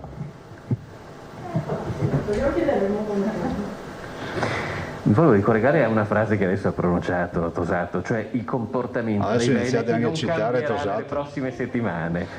Perché, come lei sa, Presidente, esiste anche una corrente di pensiero che sostiene che dal 20 dicembre al 10 gennaio bisogna fare un lockdown. Cioè chiudere tutto, sì, perché sì. Comunque diciamo, la ripresa del coronavirus, secondo questa corrente di pensiero, è stata per quel liberi tutti che c'è stata a Ferragosto, per cui non potendo contare più sul buonsenso di una parte della popolazione sarebbe meglio fermarsi per 2 settimane. Il Veneto è più su questa direzione oppure... Il Veneto è nella direzione FOIS della responsabilità, cioè il lockdown sarebbe un fallimento. Ma sarebbe principalmente un fallimento sociale, perché se arriviamo al lockdown, ammesso non concesso che ci arrivi una sventolata di virus da paura, perché ci vuole anche fortuna con questo virus, ma se dovessimo arrivare al lockdown semplicemente perché nessuno di noi rispetta le regole, penso che sia il fallimento sociale totale, no? Cioè vuol dire che non siamo più una comunità, ma io immagino che i veneti abbiano ben chiaro che dobbiamo stare molto attenti. Dopodiché dico anche che questa partita va gestita con attenzione, perché se è vero che c'è chi parla di lockdown, c'è anche chi non riesce più a sbarcare il lunario, quindi bisogna cercare di avere come si può dire, attività operative e nel rispetto delle regole. Questo è quello che mi sento di dire. Dopo di teorie ce ne sono tante, però ecco, vorrei dire una roba, e l'ho già detto altre volte, ma vedo che non... io non faccio parte di quelli che pensano che il liberi tutti estivo, che è sempre un male, sottolineo che è sempre un male, perché io ho fatto gli appelli a non fare assembramenti, ma da qui a dire che il liberi tutti estivo ha dato vita alla seconda fase, no. Cioè vorrei ricordare che la seconda fase non è una seconda fase, ma il virus che torna a farsi vedere, perché c'è e c'è sempre stato. Non è un caso, vorrei ricordarvi che l'estate non è durata una settimana. Cioè noi abbiamo avuto gli ultimi casi, fine maggio, primi di giugno, definiamoli giugno, luglio, agosto, settembre, abbiamo rivisto il movimento verso fine settembre, primi ottobre. Allora, se è vero che il movimento estivo ha dato vita alla seconda fase, è altrettanto vero che qualcuno dovrebbe spiegarmi 3 mesi di piatta con il virus, come mai siamo riusciti ad averli. Perché la verità è che questo virus si comporta, non sto dicendo che è un virus influenzale, sto dicendo che si comporta come un virus influenzale, cioè assomiglia nel comportamento, sparisce col caldo, con gli ultravioletti e poi torna fuori. Scommettiamo che prima di aprile non se ne va e continueremo con i bollettini, con i ricoveri, con le terapie. Questa sarà la storia. Come accade per l'influenza. L'influenza se ne va d'estate e torna in inverno, chissà perché. perché hanno fatto baldoria in spiaggia, no, perché c'è, ma è latente. Altre domande? Basta oggi, Basta? Sì. Grazie ragazzi. La richiesta per la Lanzarin. Sì, passo la parola all'assessore Lanzarin e grazie di tutto. Grazie anche dell'ottimo lavoro che state facendo. Andate a controllare la comunicazione dei vostri colleghi nelle altre regioni, è molto più variegata, perché giustamente questi tavoli secondo me sono utili, dopo ognuno di voi scrive quello che vuole, ovvio, però l'informazione è alla base di una tragedia come questa. Saranno ancora più utili se lei ci sgancerà. Allora, ti dico una roba per farti un complimento, più di una persona che mi chiede di vedervi in faccia, perché ormai siete diventati dei famosi ma da radio, perché nessuno vi vede, dice: ma Tosato appena finito l'università, ti giuro, tutti sono convinti che tu sia un ragazzo. C'è l'università per la terza età e quindi... No, però lo dico perché più di una persona chiede di Tosato, che ormai è un'autorità su sto tavolo. Passo la parola a Lanzarin. Grazie. Abbiamo i segni che non danno di storia. Lei dice Tosato con le mani, poi le guarda. Vabbè, siamo così. Buon lavoro. Lanzarin. Buongiorno Assessore, è una lettera di una lettrice che dice di seguire sempre questa conferenza stampa, ma evidentemente le sono sfuggite le sue precisazioni sul vaccino anti-influenzale, nel senso che lamenta la mancata fornitura sia alle farmacie che almeno a una parte dei medici di base, e quindi vorremmo chiederle se può riepilogare il cronoprogramma che già ce l'ha citato. Grazie. Sì, che così con l'occasione vi dico anche la nota che abbiamo inviato il 30 di, quindi l'altro giorno, a tutte le aziende sanitarie con la suddivisione dei vaccini disponibili anti-influenzali. Allora, a seguito dell'incontro della settimana scorsa con le farmacie, dove loro in maniera molto responsabile, vista la situazione, hanno detto: noi rinunciamo alle 30.000 dosi che noi avevamo messo da parte e poi alle dosi che avevamo comunque recuperato col Ministero, il famoso vaccino spray per i bambini, cioè bambini fino ai 18 anni, allora la direzione prevenzione ha suddiviso tra le varie USL, soprattutto tenendo conto di quelle che avevano avuto maggiore criticità. Abbiamo mandato questa nota e vi dico anche la suddivisione, così ce l'abbiamo, che l'ho trovata. Allora, noi abbiamo mandato la nota appunto che divide 20.000 dosi 130 di vaccino spray, quello per i bambini per capirci, poi le 3.000 dosi di vaccino split quadrivalente ad alto dosaggio, quello che è un po' più indicato per persone con allergie e quant'altro, e le 30.000 dosi per il vaccino quadrivalente, quello che c'è stato, dove le farmacie hanno rinunciato a queste 30.000 dosi, quindi noi le abbiamo suddivise tra le 9 aziende sanitarie in base un po' alle criticità che c'erano, quindi le aziende oggi hanno queste dosi di vaccini, ogni singola azienda, e hanno indicazione anche di andare incontro a quelli che erano rimasti indietro, soprattutto le categorie che devono essere più protette, più fragili, anziani oppure persone con patologie varie. Quindi allo Stato resta invece l'indisponibilità nelle farmacie per i cittadini che non rientrano nelle categorie. Purtroppo nelle farmacie, non solo noi ma anche altre regioni, rispetto a quell'1,5% se vi ricordate minimo che era stato adottato e poi concordato in conferenza delle regioni inizialmente, però molte farmacie, molte altre regioni, scusatemi, come noi, non sono state in grado di fornire. Noi avevamo messo da parte le 30.000 dosi, le farmacie in modo molto responsabile hanno detto, ci avevano chiesto lo stesso quantitativo dell'anno precedente, che ricordiamolo erano 58.000 dosi. Quindi 58.000 dosi, quindi il doppio rispetto alle 30.000 dosi, con una richiesta maggiore quest'anno rispetto alle 58.000 dosi del 2019, però noi non riuscendo a dare nessuna dose in più rispetto alle 30.000 dosi, loro hanno detto a questo punto noi, e sapendo che ci sono persone del sistema pubblico e quindi quelle che hanno il vaccino gratuitamente perché fanno parte delle cosiddette categorie protette che stanno aspettando, rinunciamo alle nostre 30.000 dosi e che vi chiediamo di suddividerle appunto tra le varie aziende sanitarie, quindi ancora nel contesto della gratuità per le situazioni di protezione. E Filippo? Ma a questo proposito leggevo che ci sono delle regioni che non hanno ricevuto per intero il quantitativo di vaccini antinfluenzali che avevano ordinato. Addirittura leggevo sempre che la Puglia ha citato per danni una casa farmaceutica. No, le case farmaceutiche non hanno dato a nessuna regione quel famoso 20% in più che era previsto, neanche a noi, non è arrivato. Neanche a voi? No, a nessuna regione, non sono stati in grado di garantire quel 20% in più che doveva arrivare. Quindi per capirci, quante dosi avevate richiesto e quante effettivamente sono state?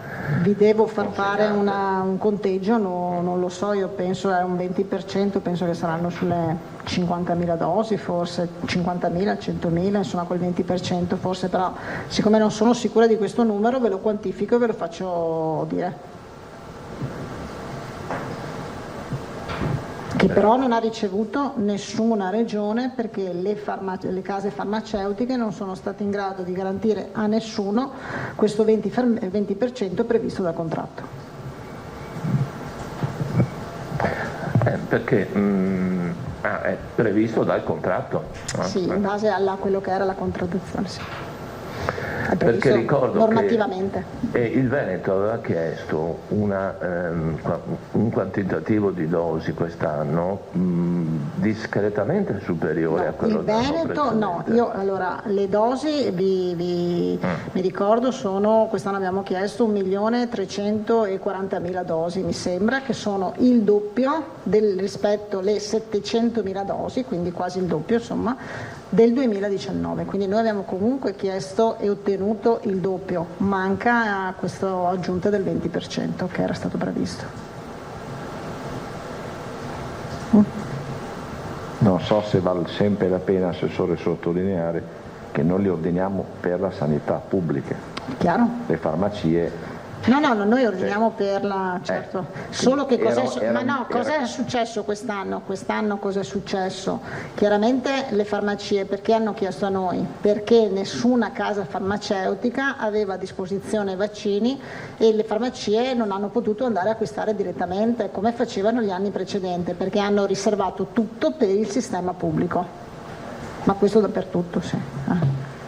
Quindi insomma rispetto al 1.340.000 dosi ordinato dobbiamo sottrarre un 20%? Vi faccio fare la quantificazione giusta, vi faccio dare il numero giusto, facciamo uno specchietto riepilogativo con almeno il 20% in modo che ve lo diamo oggi giornata. Grazie. Arrivederci a tutti.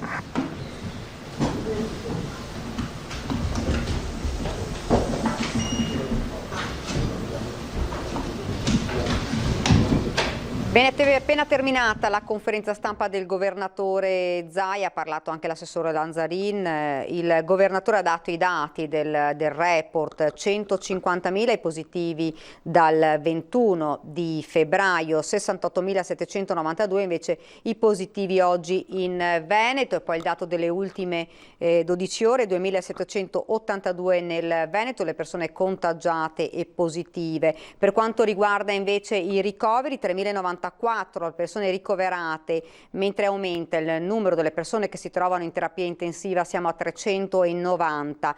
Un dato invece nuovo che mai era stato dato fino ad ora, 6.979 i ricoveri ordinari, cioè parliamo dei ricoveri non Covid, che quindi vanno a sommarsi ai 3.094 invece dei ricoveri di persone positive al Covid.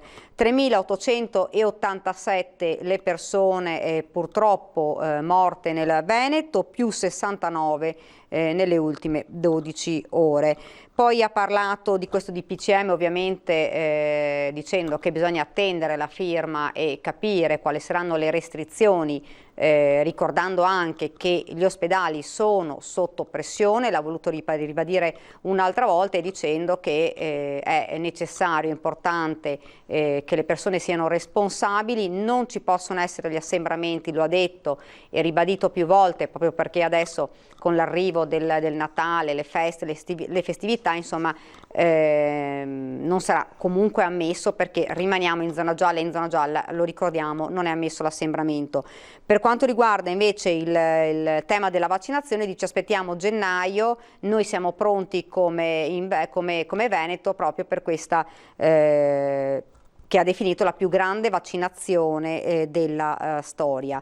Per quanto riguarda invece i provvedimenti, sarà da attendere, molto probabilmente si rimarrà in zona gialla, quindi palestre e piscine chiuse, e rimarranno i ristoranti e i bar che dovranno chiudere alle 18, e poi si vedrà che cosa decide poi il governo.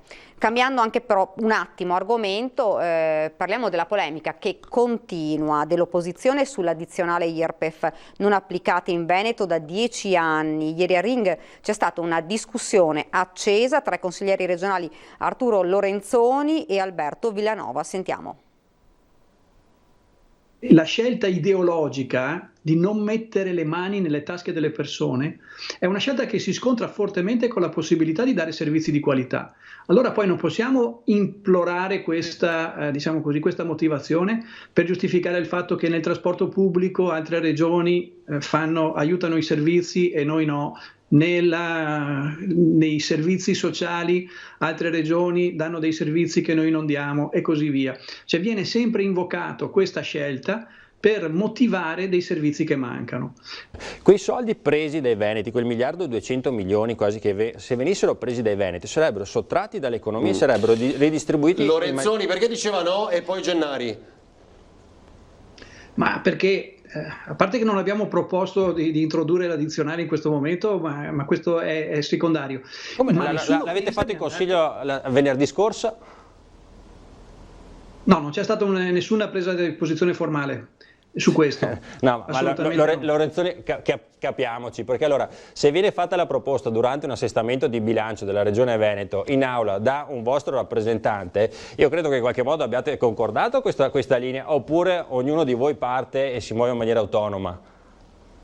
No, ma non ha fatto una proposta di introdurre, ne ha parlato, ma non ha fatto una proposta, non è stato fatto un emendamento su questo, di introdurre. Però mi lasci spiegare quello che è l'idea che c'è in altre regioni e che ha un senso. Non è quella di andare a tassare il ceto medio, che sono d'accordo, sta sopportando la trasformazione dell'economia e sta vivendo un impoverimento forte negli ultimi 30 anni. L'idea è quella di avere una tassazione progressiva che va nei redditi molto alti. Con quello non ha il gettito per fare niente. Lorenzoni, io le invito veramente a studiare quella che è la curva dove ci sono il maggior numero di pagatori che ci sono all'interno della Regione Veneto. Lei vedrà che si concentra nella fascia del ceto medio, perché se voi pensate di alzare le tasse solo ai ricchi, come dite, sopra i 70.000 euro di imponibile, come è stato detto più volte dal PD, 70.000 euro di imponibile, quindi lordi, per voi sono ricchi, in realtà sono liberi professionisti, imprenditori, artigiani, commercianti. Sono la classe media. Sono la classe media. Se voi pensate di alzare le tasse solo per la fascia sopra i 70.000 euro, non avrete mai il gettito di cui state parlando. Dunque, una notizia che poi arriva da Venezia, l'avevamo detto, oggi si erano alzate si era alzato di nuovo il Mose, e dice sono state riabbassate invece le barriere del Mose, alzate proprio questa mattina per la quarta volta in una situazione di emergenza per proteggere la città dall'acqua alta. La massima di marea è già scesa e il mare aperto è su un livello di circa 80 centimetri. Dunque, di nuovo per la quarta volta si è rialzato il Mose, e adesso in questi minuti, in questi momenti si sono riabbassate le paratoie. Ed ora ci fermiamo un attimo, prima le previsioni del tempo, poi torniamo in studio con la pubblicità e poi parleremo invece di finanziaria.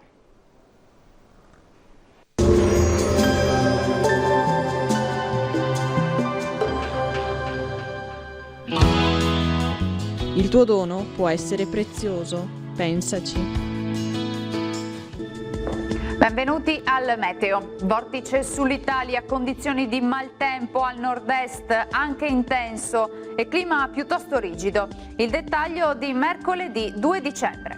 Sul Veneto sarà una giornata con un tempo spiccatamente instabile, come detto il clima sarà freddo, cielo molto nuvoloso con precipitazioni diffuse dappertutto, neve oltre i 600-800 metri sulle prealpi, in pianura però non saranno totalmente da escludere debolissimi fiocchi di neve mista a pioggia, forte vento di Bora. Vediamo anche le temperature minime tra -1 e 2 gradi, valori massimi compresi invece tra i 3 e i 5 gradi all'incirca. Ci spostiamo ora sul Friuli Venezia Giulia, dove avremo tutto sommato lo stesso scenario con precipitazioni diffuse, vedete, localmente anche di forte intensità. Sulle Alpi deboli nevicate a partire dal pomeriggio. Temperature minime fino a 1 grado, massime sui 3-5 gradi. Infine uno sguardo alla situazione del Trentino Alto Adige, andrà meglio al mattino, poi peggiorerà con rovesci ovunque, deboli nevicate sulle Alpi. Temperature minime intorno allo 0 e -3 gradi, massime fino ai 5 gradi all'incirca. Dal meteo di Antena 3 per ora è tutto, grazie per l'attenzione e arrivederci al prossimo aggiornamento.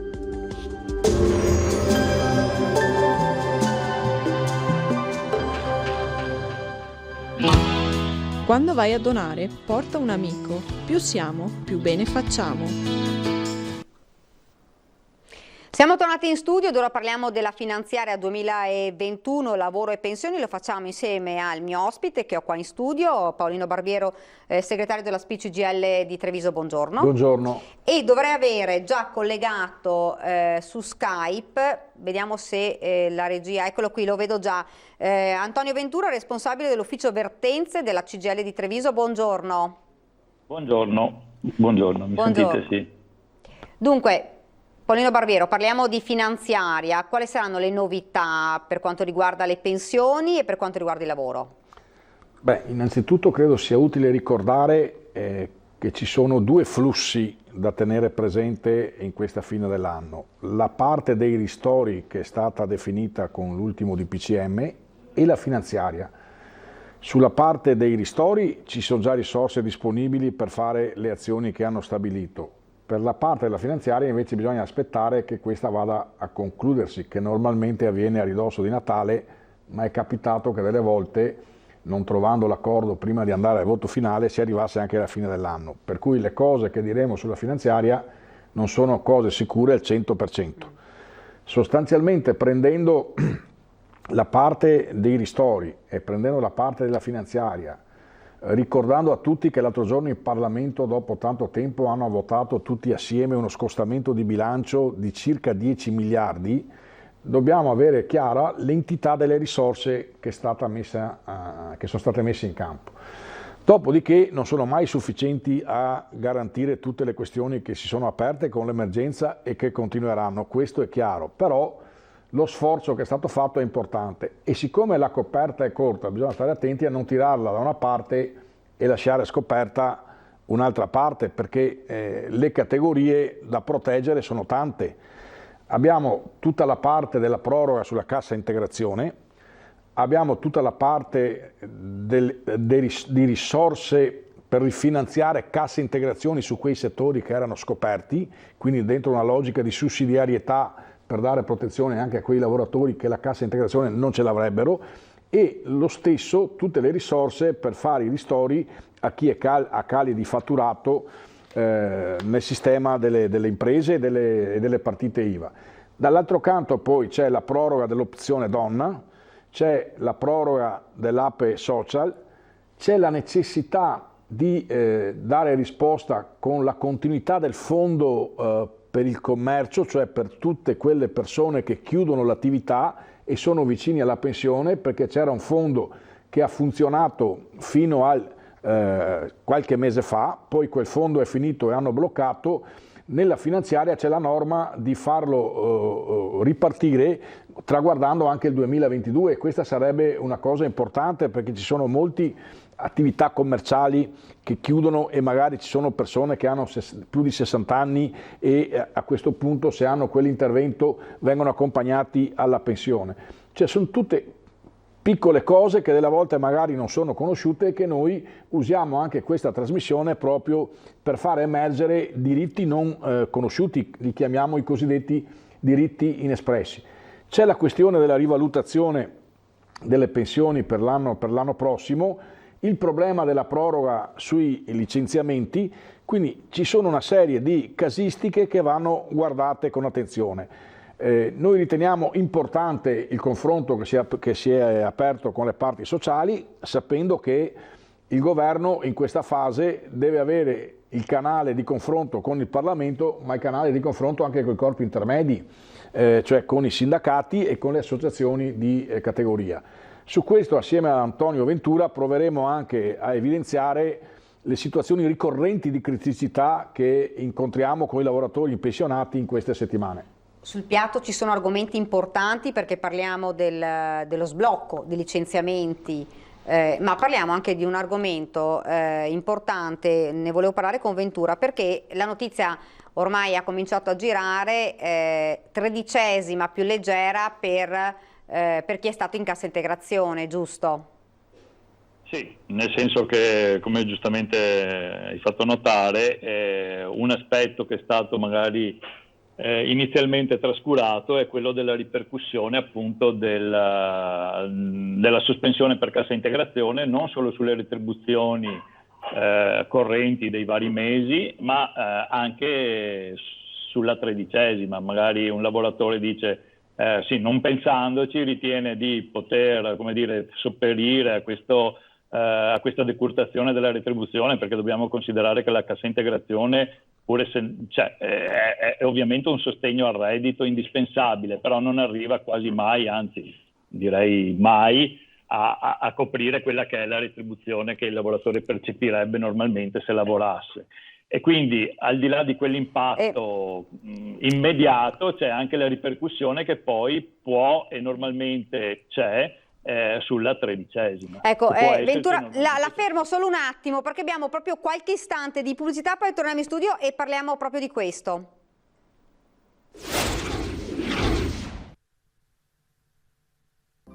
Puoi spiegare ai telespettatori? Siamo tornati in studio, stiamo parlando di 13ª e di chi è andato in cassa integrazione insieme a Antonio Ventura. Parlavamo però, se lei ci fa qualche esempio, nel senso una persona che è andata in cassa integrazione ha percepito l'80%, però c'è un tetto massimo, giusto? Esatto, era il caso di cui parlavo prima, ecco. Nel senso che in linea teorica la cassa integrazione copre l'80% della retribuzione. In linea teorica e non pratica perché? Perché comunque c'è un massimale stabilito di anno in anno con un decreto ministeriale per il quale la cassa integrazione comunque non può superare un determinato importo. Quest'anno si è intorno ai 950 euro, poco più, poco meno, adesso la cifra esatta non la ricordo, però siamo su quell'ordine di cifre. È ovvio che se l'80% della mia retribuzione supera, cioè ho una retribuzione da 1.500, quindi l'80% sarebbero 1.200 euro, io quei 1.200 euro non li riceverò perché scatta quel discorso che dicevamo del massimale. Quindi già normalmente essere posti in cassa integrazione ha un impatto notevole sul reddito delle persone. Tant'è vero, questa è una cosa che ho l'occasione di dire in questo momento, una delle questioni che sono emerse anche durante il periodo del Covid è quella della rotazione o della mancata rotazione tra i lavoratori della cassa integrazione, cioè dell'essere posti in cassa integrazione. Nel senso che se l'azienda vuole, come dire, prendere di mira un qualche lavoratore per i motivi più disparati, uno degli strumenti di, tra virgolette, discriminazione è quello di metterlo in cassa integrazione, magari ho un reparto da 10 persone, ho bisogno di 5 dipendenti e gli altri 5 li metto in cassa integrazione, ma la norma vorrebbe che quei 5 andassero a rotazione, cioè un giorno sto in cassa integrazione io e il giorno dopo sta in cassa integrazione il mio collega, o una settimana io, una settimana il mio collega. Alcune volte invece le aziende come dire, forzano la mano e mettono in cassa integrazione sempre le stesse persone. Questa è una violazione di un principio di parità di trattamento, diciamo così, che se il lavoratore lo porta alla conoscenza del sindacato può essere in qualche maniera contestato all'azienda. Tornando invece al discorso delle tredicesime. Sì, tornando invece al discorso delle tredicesime, dicevo, oltre all'impatto immediato che il lavoratore riscontra sulla retribuzione del mese corrente in cui è stato in cassa integrazione, c'è anche la ripercussione sulla retribuzione indiretta, che è in questo caso stiamo parlando della tredicesima, anche perché questo è il periodo in cui ovviamente viene erogata, perché normalmente i contratti prevedono che venga erogata in occasione della festività natalizia. La tredicesima matura per rate. Cosa vuol dire? Vuol dire che ogni mese di retribuzione accantono, oltre alla retribuzione che mi viene corrisposta quel mese, accantono un dodicesimo della tredicesima. 12 dodicesimi da gennaio a dicembre danno la maturazione di una mensilità aggiuntiva. Il problema sorge quando c'è una sospensione, perché mentre alcune sospensioni dal lavoro, quali la malattia, la maternità, l'infortunio, sono normalmente a livello contrattuale previste come sospensioni che danno comunque diritto alla maturazione, quindi se io sto a casa un mese in malattia... Mi scusi, la fermo solo un attimo, mi scusi perché abbiamo una telefonata. Buongiorno. Sì, buongiorno, sono Anto, chiamo da Santa Maria di Sala. Buongiorno. Buongiorno. Volevo confermare quello che diceva il signore sulla cassa integrazione. Effettivamente lo stipendio che si prende, se è soprattutto alto, in caso di cassa integrazione viene ridotto drasticamente. Quell'80% famoso che è scritto nei contratti non viene mai raggiunto per colpa del tetto. Cioè è un'assurdità che chi prende oltre i 1.500 euro, è toccato a me, si ritrovi con uno stipendio da 900 euro dove fai fatica veramente a sbarcare il lunario. Tutto qua. Concordo appieno con tutto quello che stava dicendo anche in questo momento. Grazie, certo, non percepisce quell'80%, perché abbiamo spiegato adesso, perché c'è il tetto. L'80% vale per le retribuzioni basse, i contratti quelli più poveri, ma tra l'altro sono 2 le soglie, proprio perché con 2 soglie in qualche modo chi ha le retribuzioni più alte perde un po' meno. Però il ragionamento è questo, e poi calcola anche che se stai 3 mesi in cassa integrazione hai 3 mesi in meno di rate sulla tredicesima.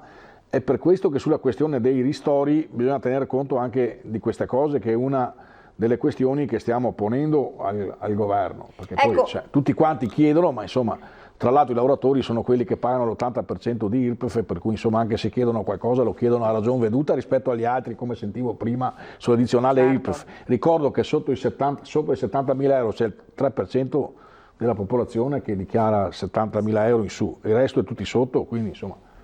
E quelli che stanno sotto garantiscono l'80% delle entrate complessive di IRPEF. E sono appunto lavoratori dipendenti e pensionati. Ecco, Ventura, che cosa si aspetta quindi una persona che si è trovata in cassa integrazione con una tredicesima a questo punto ancora più bassa? Proporzionalmente ai periodi di sospensione per cassa integrazione si trova decurtata anche la tredicesima. Il problema sul quale volevo far porre l'attenzione però in una trasmissione seguita come la vostra è di eventualmente valutare se fare una verifica, perché sulle modalità con le quali avviene questa decurtazione ci si può, come dire, permettere di controllarle, nel senso che mentre la cassa integrazione viene erogata dall'INPS, per cui normalmente insomma, possiamo ritenere che il terzo, che è l'INPS, non abbia motivo di erogare meno di quello che è dovuto, nel caso in cui, nel caso della tredicesima, questa viene corrisposta dal datore di lavoro, quindi si può e si dovrebbe verificare che i conteggi fatti nel decurtare la tredicesima appunto dei periodi di sospensione vengano fatti correttamente. Perché questo? Perché il meccanismo di decurtazione non è proprio semplice. Noi, io e Paolino Barbiero, l'abbiamo semplificato in questo momento perché è ovvio che deve essere facilmente comprensibile, però in realtà poi il meccanismo è un po' più complesso, nel senso che bisogna valutare ad esempio se la cassa integrazione è avvenuta a 0 ore, quindi con una sospensione totale del rapporto di lavoro, o a orario ridotto, perché noi sosteniamo che nel caso in cui sia orario ridotto non influisce nel senso che se io lavoro anche, cioè se lavoro meno ore in una giornata, comunque la giornata l'ho lavorata e quindi la 13ª di quella giornata l'ho maturata. Cioè bisogna fare riferimento bisogna fare riferimento in maniera specifica a quello che è previsto dal contratto nazionale di lavoro e dall'eventuale contratto aziendale e dall'eventuale accordo con cui si è andata a gestire questa cassa integrazione. Il consiglio comunque è di farla controllare. Un attimo perché abbiamo un'altra telefonata. Buongiorno. Buongiorno. Scusi, vorrei chiedere al sindacalista Paolino come mai ci sono delle categorie di lavoratori che sono restati completamente esclusi da ogni tipo di sussidio, ma di ogni tipo di sussidio o di cassa integrazione. Sono quei giovani e non giovani che hanno lavorato per le agenzie interinali, magari lavorano un mese, poi stanno a casa un mese, poi li richiamano per un altro 15 giorni, 2 mesi senza. Allora, visto che abbiamo avuto anche un caso, proprio noi che abbiamo dovuto sostenere del tutto, povero, ma come mai ci sono queste categorie che sono state escluse anche da qualsiasi altro aiuto? Paolino Barbero. Allora, qua bisogna vedere il caso, perché è vero che ci sono state categorie che all'inizio erano escluse, ma erano escluse per un motivo molto semplice, che non avevano un loro fondo dedicato per attingere la cassa integrazione. Tanto è vero che è stata fatta la cassa integrazione in deroga, sono stati fatti dei bonus specifici per i stagionali. Tra l'altro nel decreto ristoro è previsto un'ulteriore quota di 1.000 euro per determinate categorie che non hanno la cassa integrazione.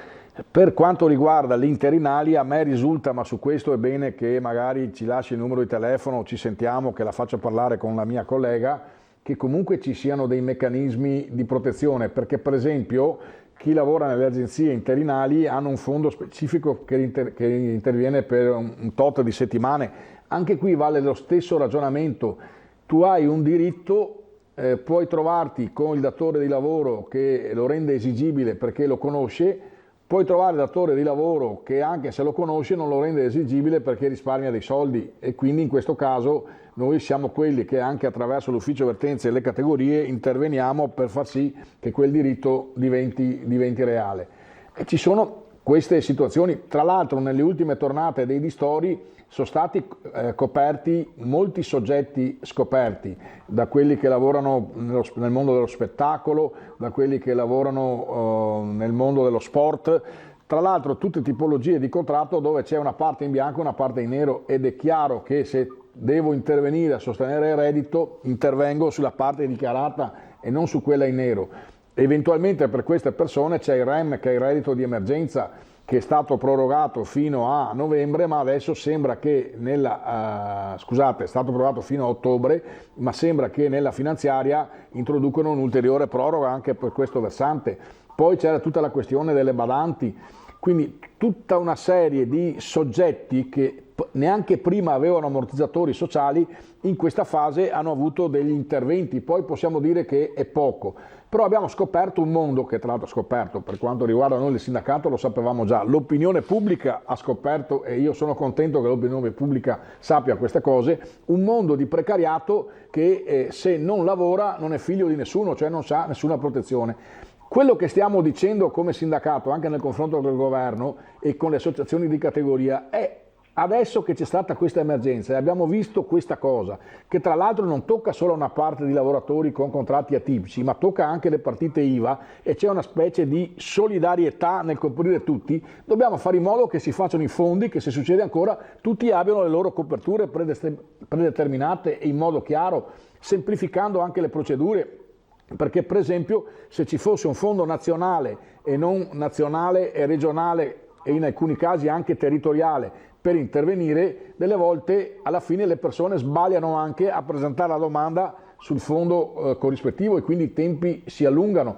E anche qui io vorrei spezzare una lancia a favore dell'INPS, perché sento degli attacchi vergognosi in queste settimane, dove alla fine se si paga il 90% di cassa integrazione e il 10% resta fuori, non è che l'INPS non funziona, bisogna vedere cosa è successo in quel 10% e metterci una pezza in modo immediato, però a monte c'è un problema che noi dobbiamo risolvere, cioè quello di far sì che tutte le tipologie contrattuali, tutte le partite IVA costruiscano dei fondi dove quando c'è questa emergenza vai ad attingere, perché oggi ci sono persone che vengono coperte non avendo mai pagato una lira per avere quella copertura. Il lavoratore dell'industria paga lo 0,30 in busta paga per avere la cassa integrazione, ed è chiaro che se ci sono 10 milioni di lavoratori che pagano lo 0,30 c'è un fondo per coprire quando hanno bisogno di questo sostegno a reddito. Adesso questo fondo lo stiamo utilizzando anche per chi non ha mai pagato niente, quindi questa è un'opportunità per fare giustizia vera sulla rendicontazione dei fondi.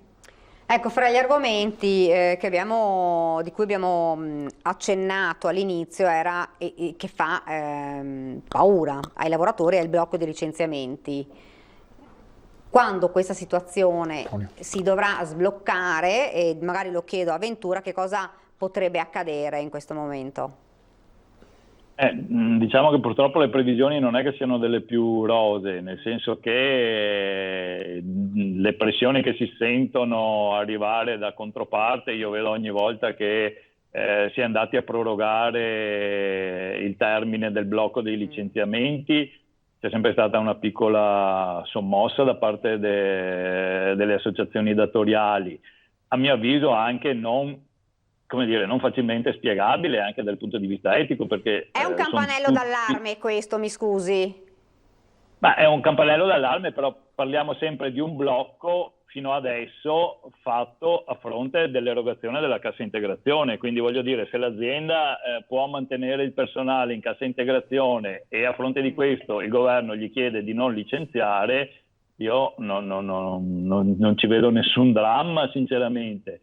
Il dramma sarà proprio per il lavoratore nel momento in cui questo blocco finirà, però fin tanto che esiste ma l'azienda ha la possibilità di mettere in cassa integrazione la persona, io credo che il danno per l'azienda sia irrilevante, e anzi addirittura ne abbia un vantaggio, perché mantiene magari suo malgrado però le professionalità delle persone che rimangono sospese ma tuttora dipendenti di quell'azienda. Quindi se poi le cose riprenderanno e andranno per il verso migliore, l'azienda potrà riutilizzare questi dipendenti. Se invece alla cessazione di questo periodo emergenziale non ne avrà bisogno, sicuramente è un periodo emergenziale, dobbiamo partire da questo presupposto, col primo blocco dei licenziamenti avevo sentito parlare anche addirittura di incostituzionalità della norma, perché andava a violare la libertà imprenditoriale. Ripeto, abbiamo visto delle violazioni di violazioni, diciamo così, delle compressioni di libertà che ritenevamo scontate, come quella di circolare, di andare a passeggiare, di fare tante altre cose. Le abbiamo subite tutti e le subiscono anche le aziende, nel senso che in una situazione come questa bisogna tener conto appunto del fatto che siamo in un clima di assoluta emergenza e tutti quanti devono mettere la loro parte e tutti quanti vedranno sacrificata una parte dei loro sacrosanti diritti, che sicuramente verranno ripristinati una volta cessata l'emergenza. Abbiamo un'altra abbiamo un'altra telefonata. Un attimo, un'altra telefonata. Buongiorno. Salve, buongiorno. Lei chiama da dove? Da Bassano del Grappa. Da Bassano. Dica pure. Allora, noi abbiamo praticamente negozi degli vestimenti per feste, articoli per feste, che non stanno lavorando perché le feste sono state logicamente bloccate e non abbiamo neanche comunque aiuti, perché siamo in zona gialla, quindi ci sentiamo rispondere che non abbiamo diritto a risarcimenti e stiamo veramente arrancando. Siamo iscritti a qualche associazione per vedere se si può tramite il codice Ateco ricevere qualcosa, però per il momento non abbiamo ancora visto niente. Lei è una dipendente o una titolare? Una titolare. Una titolare. A dipendenti mi chiede Paolino Barbiero? No, la mia fortuna è questa, che non ce li ho, quindi riesco ancora a tamponare, però so di negozi che hanno dipendenti e sono veramente messi male. Certo, la situazione è drammatica per molti.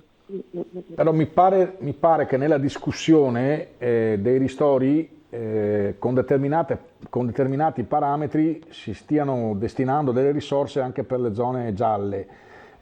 Anche qui credo c'è una discussione che va in questa direzione, perché effettivamente nelle zone gialle ci si può muovere di più, ma c'è chi comunque in termini di andamento economico della propria struttura ha un leggero calo di fatturato e chi invece è bloccato, quindi io credo che la signora pone una questione giusta, insomma, e se dobbiamo dare delle risposte serie a tutti, questa è una risposta che va data. Io ne approfitto perché poi magari lo può riprendere Antonio. Sì. Lui ha fatto un ragionamento importante quando prima diceva sono state sospese una serie di norme, viene sospesa anche questa e non è che è un costo eccessivo per le imprese perché c'è la cassa integrazione, ok? Quindi l'impresa ha un costo marginale sul dipendente che può reggere dentro a questo impianto. E invece c'è un fenomeno che passa sotto traccia, è stato detto ogni tanto, ma che adesso sta ricominciando di nuovo. Cioè ci sono imprese che fanno abuso della cassa integrazione. Mettono le persone in cassa integrazione, poi li richiamano un giorno, 2, 3 e magari quel giorno non lo tirano via dalla cassa integrazione.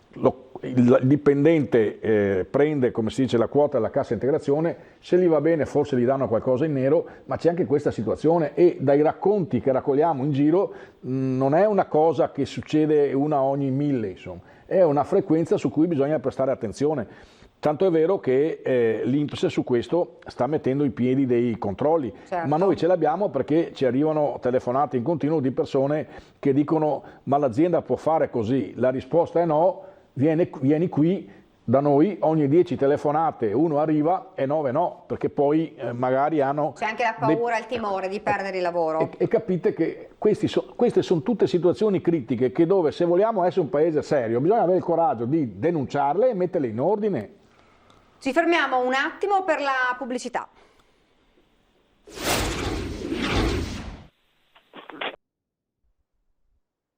Siamo tornati nuovamente in studio, abbiamo già una chiamata. Buongiorno.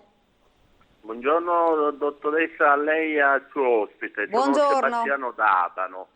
Niente, io lavoro presso una catena di hotel di Abano. Purtroppo di 5 hotel è soltanto uno aperto. Naturalmente siamo in difficoltà. Lei pensi che la cassa integrazione, l'ultima che mi è arrivata, era stata a giugno. A giugno che avevo preso 541 euro. Ieri mi è arrivata un'altra di 321 euro. Non so come stanno facendo a pagare queste casse integrazione, perché ogni 3-4 mesi pagano quando 400, quando 300. Cioè io dico, come fa uno a vivere con quei soldi là? Poi sono tanto arrabbiato che il governo non vuole aprire gli hotel in montagna. Come mai non vogliono aprire gli hotel in montagna e i giocatori che giocano e quando fanno gol si abbracciano e nessuno dice nulla? Quelli non fanno assembramento che si abbracciano. C'è una vergogna. Io dico a tutti questi imprenditori, unitevi, scendete in piazza perché questo governo ci vuole mettere in ginocchio perché nessuno ne parla. Senta, lei è in cassa mi scusi, lei è in cassa integrazione a 0 ore? Io sono in cassa integrazione, io non sto lavorando da mesi, non stiamo lavorando, purtroppo il mio titolare, poverino, ha 5 hotel, ma la difficoltà, il cliente non ce n'è, quindi non è che è colpa del titolare, purtroppo turisti non ne arrivano perché non ce n'è, anzi sono bravi a andare avanti tutto questo anno, così sono stati molto bravi, da 20 anni che lavoro in questa catena e 20 anni che hanno sempre puntuali, però naturalmente le difficoltà ci sono, verranno, aiutiamo questi imprenditori, aiutiamo a noi dipendenti, altrimenti non è che si morirà di coronavirus, si morirà di fame, cioè, o ci mettiamo in testa e poi anche questi dottori che lanciano allarme siamo sotto stress e tutto, benissimo, ora che c'è vaccino, per quella gente lì deve essere il vaccino obbligatorio. Visto che tu hai detto che il vaccino funziona, tu te lo fai, tutti gli infermieri, tutti i dottori, obbligo per il vaccino e non chi si la ringrazio. Mi scusi per lo sfogo, grazie. Grazie a lei, grazie. Beh, uno sfogo legittimo, persone purtroppo che non lavorano da mesi. Lo sfogo ci sta, ci mancherebbe. Certo. No, l'unica cosa è che, siccome diceva delle cifre che sono basse e non corrispondono a quello che dovrebbe percepire, invito il signore a andare ad Abano, cioè la CGIL, a fare un controllo, perché insomma quelle cifre sono sotto l'80%, a meno che non avesse orari diversi, però insomma c'è qualcosa che non quadra per come le ha dette. Torniamo a parlare invece stiamo parlando del blocco. Sì, quando... No, prego. Sì, no, quando non ci sarà più questo blocco ci saranno i licenziamenti probabilmente, insomma alcune aziende che poi sono già in difficoltà potrebbero insomma licenziare dei dipendenti. Questo è un altro dei problemi. Sì. È il problema, anzi direi quasi che è il problema principale, nel senso che Ecco. questo blocco dei licenziamenti e questo intervento massiccio di ammortizzatori sociali, ricordiamo che è da marzo, Certo. quindi si arriverà a marzo, cioè sarà un anno con persone che sono rimaste magari quei limiti di quello che è l'intervento dell'ammortizzatore, perché abbiamo spiegato che non copre l'intero reddito, però in qualche maniera deve essere considerato un intervento, e c'è stato ed è stato massiccio, perché se moltiplichiamo quell'importo per tutti i lavoratori che sono rimasti a casa da marzo fino a marzo dell'anno prossimo, più tutti i bonus e gli interventi appunto di sostegno anche ai lavoratori stagionali e quant'altro, insomma l'intervento è evidente che c'è stato ed è stato massiccio. Cosa succederà a marzo? Verosimilmente tutte le aziende che sono rimaste, diciamo, in questo periodo così anestetizzato, c'è chi riuscirà a riprendere bene e chi non riuscirà a riprendere. Chi non riuscirà a riprendere sono aziende che già purtroppo lo notiamo, addirittura alcune aziende, era uno degli argomenti che avevamo accennato con Paolino, alcune aziende non comunicano neppure più con i lavoratori, non gli dicono neppure più se sono in cassa integrazione o meno. Io ricevo telefonate di persone che mi dicono: ma io sono a casa da maggio, sì, ho preso la cassa integrazione fino a giugno o luglio, poi il titolare non mi ha più fatto sapere niente, lo chiamo, mi dice sì che sono in cassa integrazione ma non vedo niente, non sono sicuro. Quindi al netto del fatto appunto che tutte queste persone, cioè tutte le persone che si trovano in questa situazione di ambiguità e di poca chiarezza possono venire da noi per cercare di fare un po' di luce appunto nella situazione in cui si trovano, però ripeto, questo è evidente che denota una crisi aziendale ormai conclamata, che porterà verosimilmente alla chiusura dell'azienda una volta che appunto questa azienda potrà licenziare e potrà chiudere. Le altre aziende riprenderanno, c'è chi riprenderà bene, come c'è gente che sta lavorando bene anche in questo periodo così particolare, e aziende che riprenderanno parzialmente. E qui si pone uno dei problemi che io ritengo vadano in qualche maniera attenzionati, cioè nel momento in cui si arriverà ad effettuare i licenziamenti bisogna poi verificare che questi licenziamenti siano legittimi, cioè voglio dire, non è che al 1° aprile liberi tutti e l'azienda licenzia chi vuole come vuole, cioè le norme che esistevano pre-Covid esisteranno anche dopo, cioè voglio dire, non è che con l'occasione, purtroppo succederà, e l'abbiamo visto anche in occasione della precedente crisi economica dal 2008 in poi, quando nell'aria c'è questo problema, le aziende sono in crisi, non sanno come venirne fuori, licenziano. Sì, è legittimo che licenzino alcune persone se sono direttamente collegate allo stato di crisi. Il problema è quando all'interno di quei licenziamenti vengono anche infilati licenziamenti che hanno natura completamente diversa, cioè come dire, si coglie l'occasione per far fuori dei lavoratori che sono sgraditi, ma non perché l'azienda è in crisi, ma per altri 10.000 motivi, non ultimo quello magari di essere un attivista sindacale, purtroppo, perché dobbiamo ricordarci insomma che un antagonismo anche in questo periodo in cui si cerca una sorta di unità nel paese, un antagonismo di fondo rimane, perché ognuno cerca di tutelare gli interessi dei propri rappresentati, e i nostri sono quelli dei lavoratori dipendenti in primis, ovviamente contemperandoli con quelli che sono gli interessi di tutti e della nazione. per quanto possibile. Comunque, certo. Tornando al discorso di cosa ci si può aspettare a marzo, appunto sarà un ovvio incremento dei licenziamenti, un ovvio invito da parte mia a verificare che questi licenziamenti, ogni singola persona che verrà licenziata ovviamente dovrà cercare di capire se il suo licenziamento è legittimo o meno. E l'altro problema che verosimilmente ci si può aspettare è quello della liquidità, che deve essere connessa al licenziamento, nel senso che se licenzio una persona che ha 10 anni di anzianità devo tener conto che certo. sì, mi libero del peso del costo di quel lavoratore, se è effettivamente un peso perché l'azienda è in crisi, però devo anche liquidargli il TFR, le ferie non godute, le spettanze varie di fine rapporto, le ultime mensilità.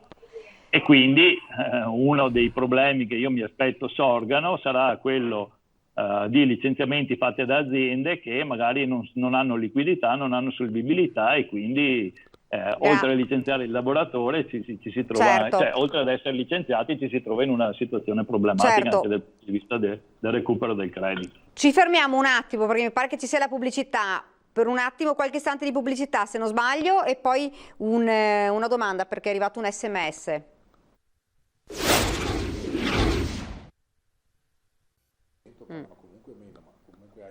Siamo tornati in studio e abbiamo subito una telefonata. Buongiorno.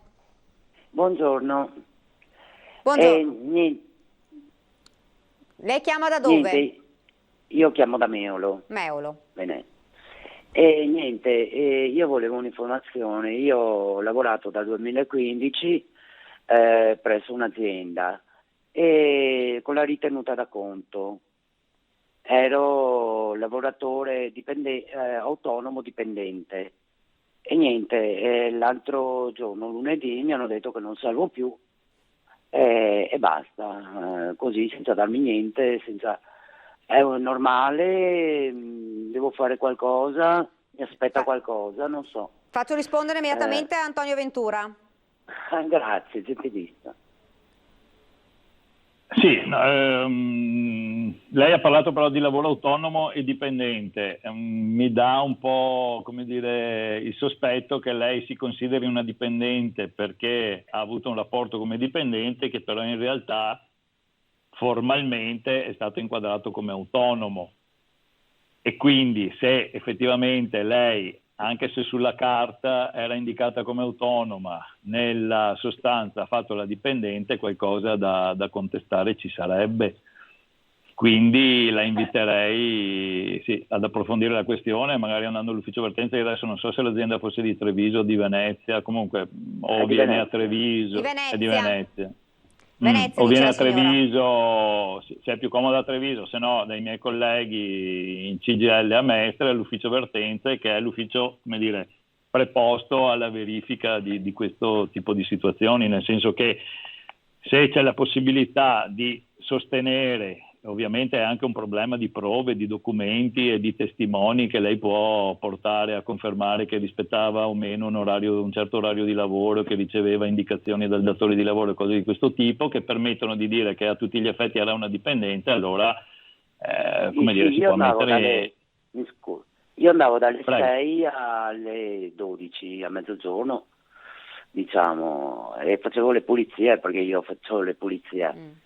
E così di punto in bianco. Però l'hanno inquadrata come lo so, perché è uno dei motivi per i quali si tende a inquadrare. Devo fermarvi un attimo perché purtroppo abbiamo, ed è di rigore, abbiamo un attimo di pubblicità. Torniamo poi, magari continuiamo questo discorso. Pubblicità.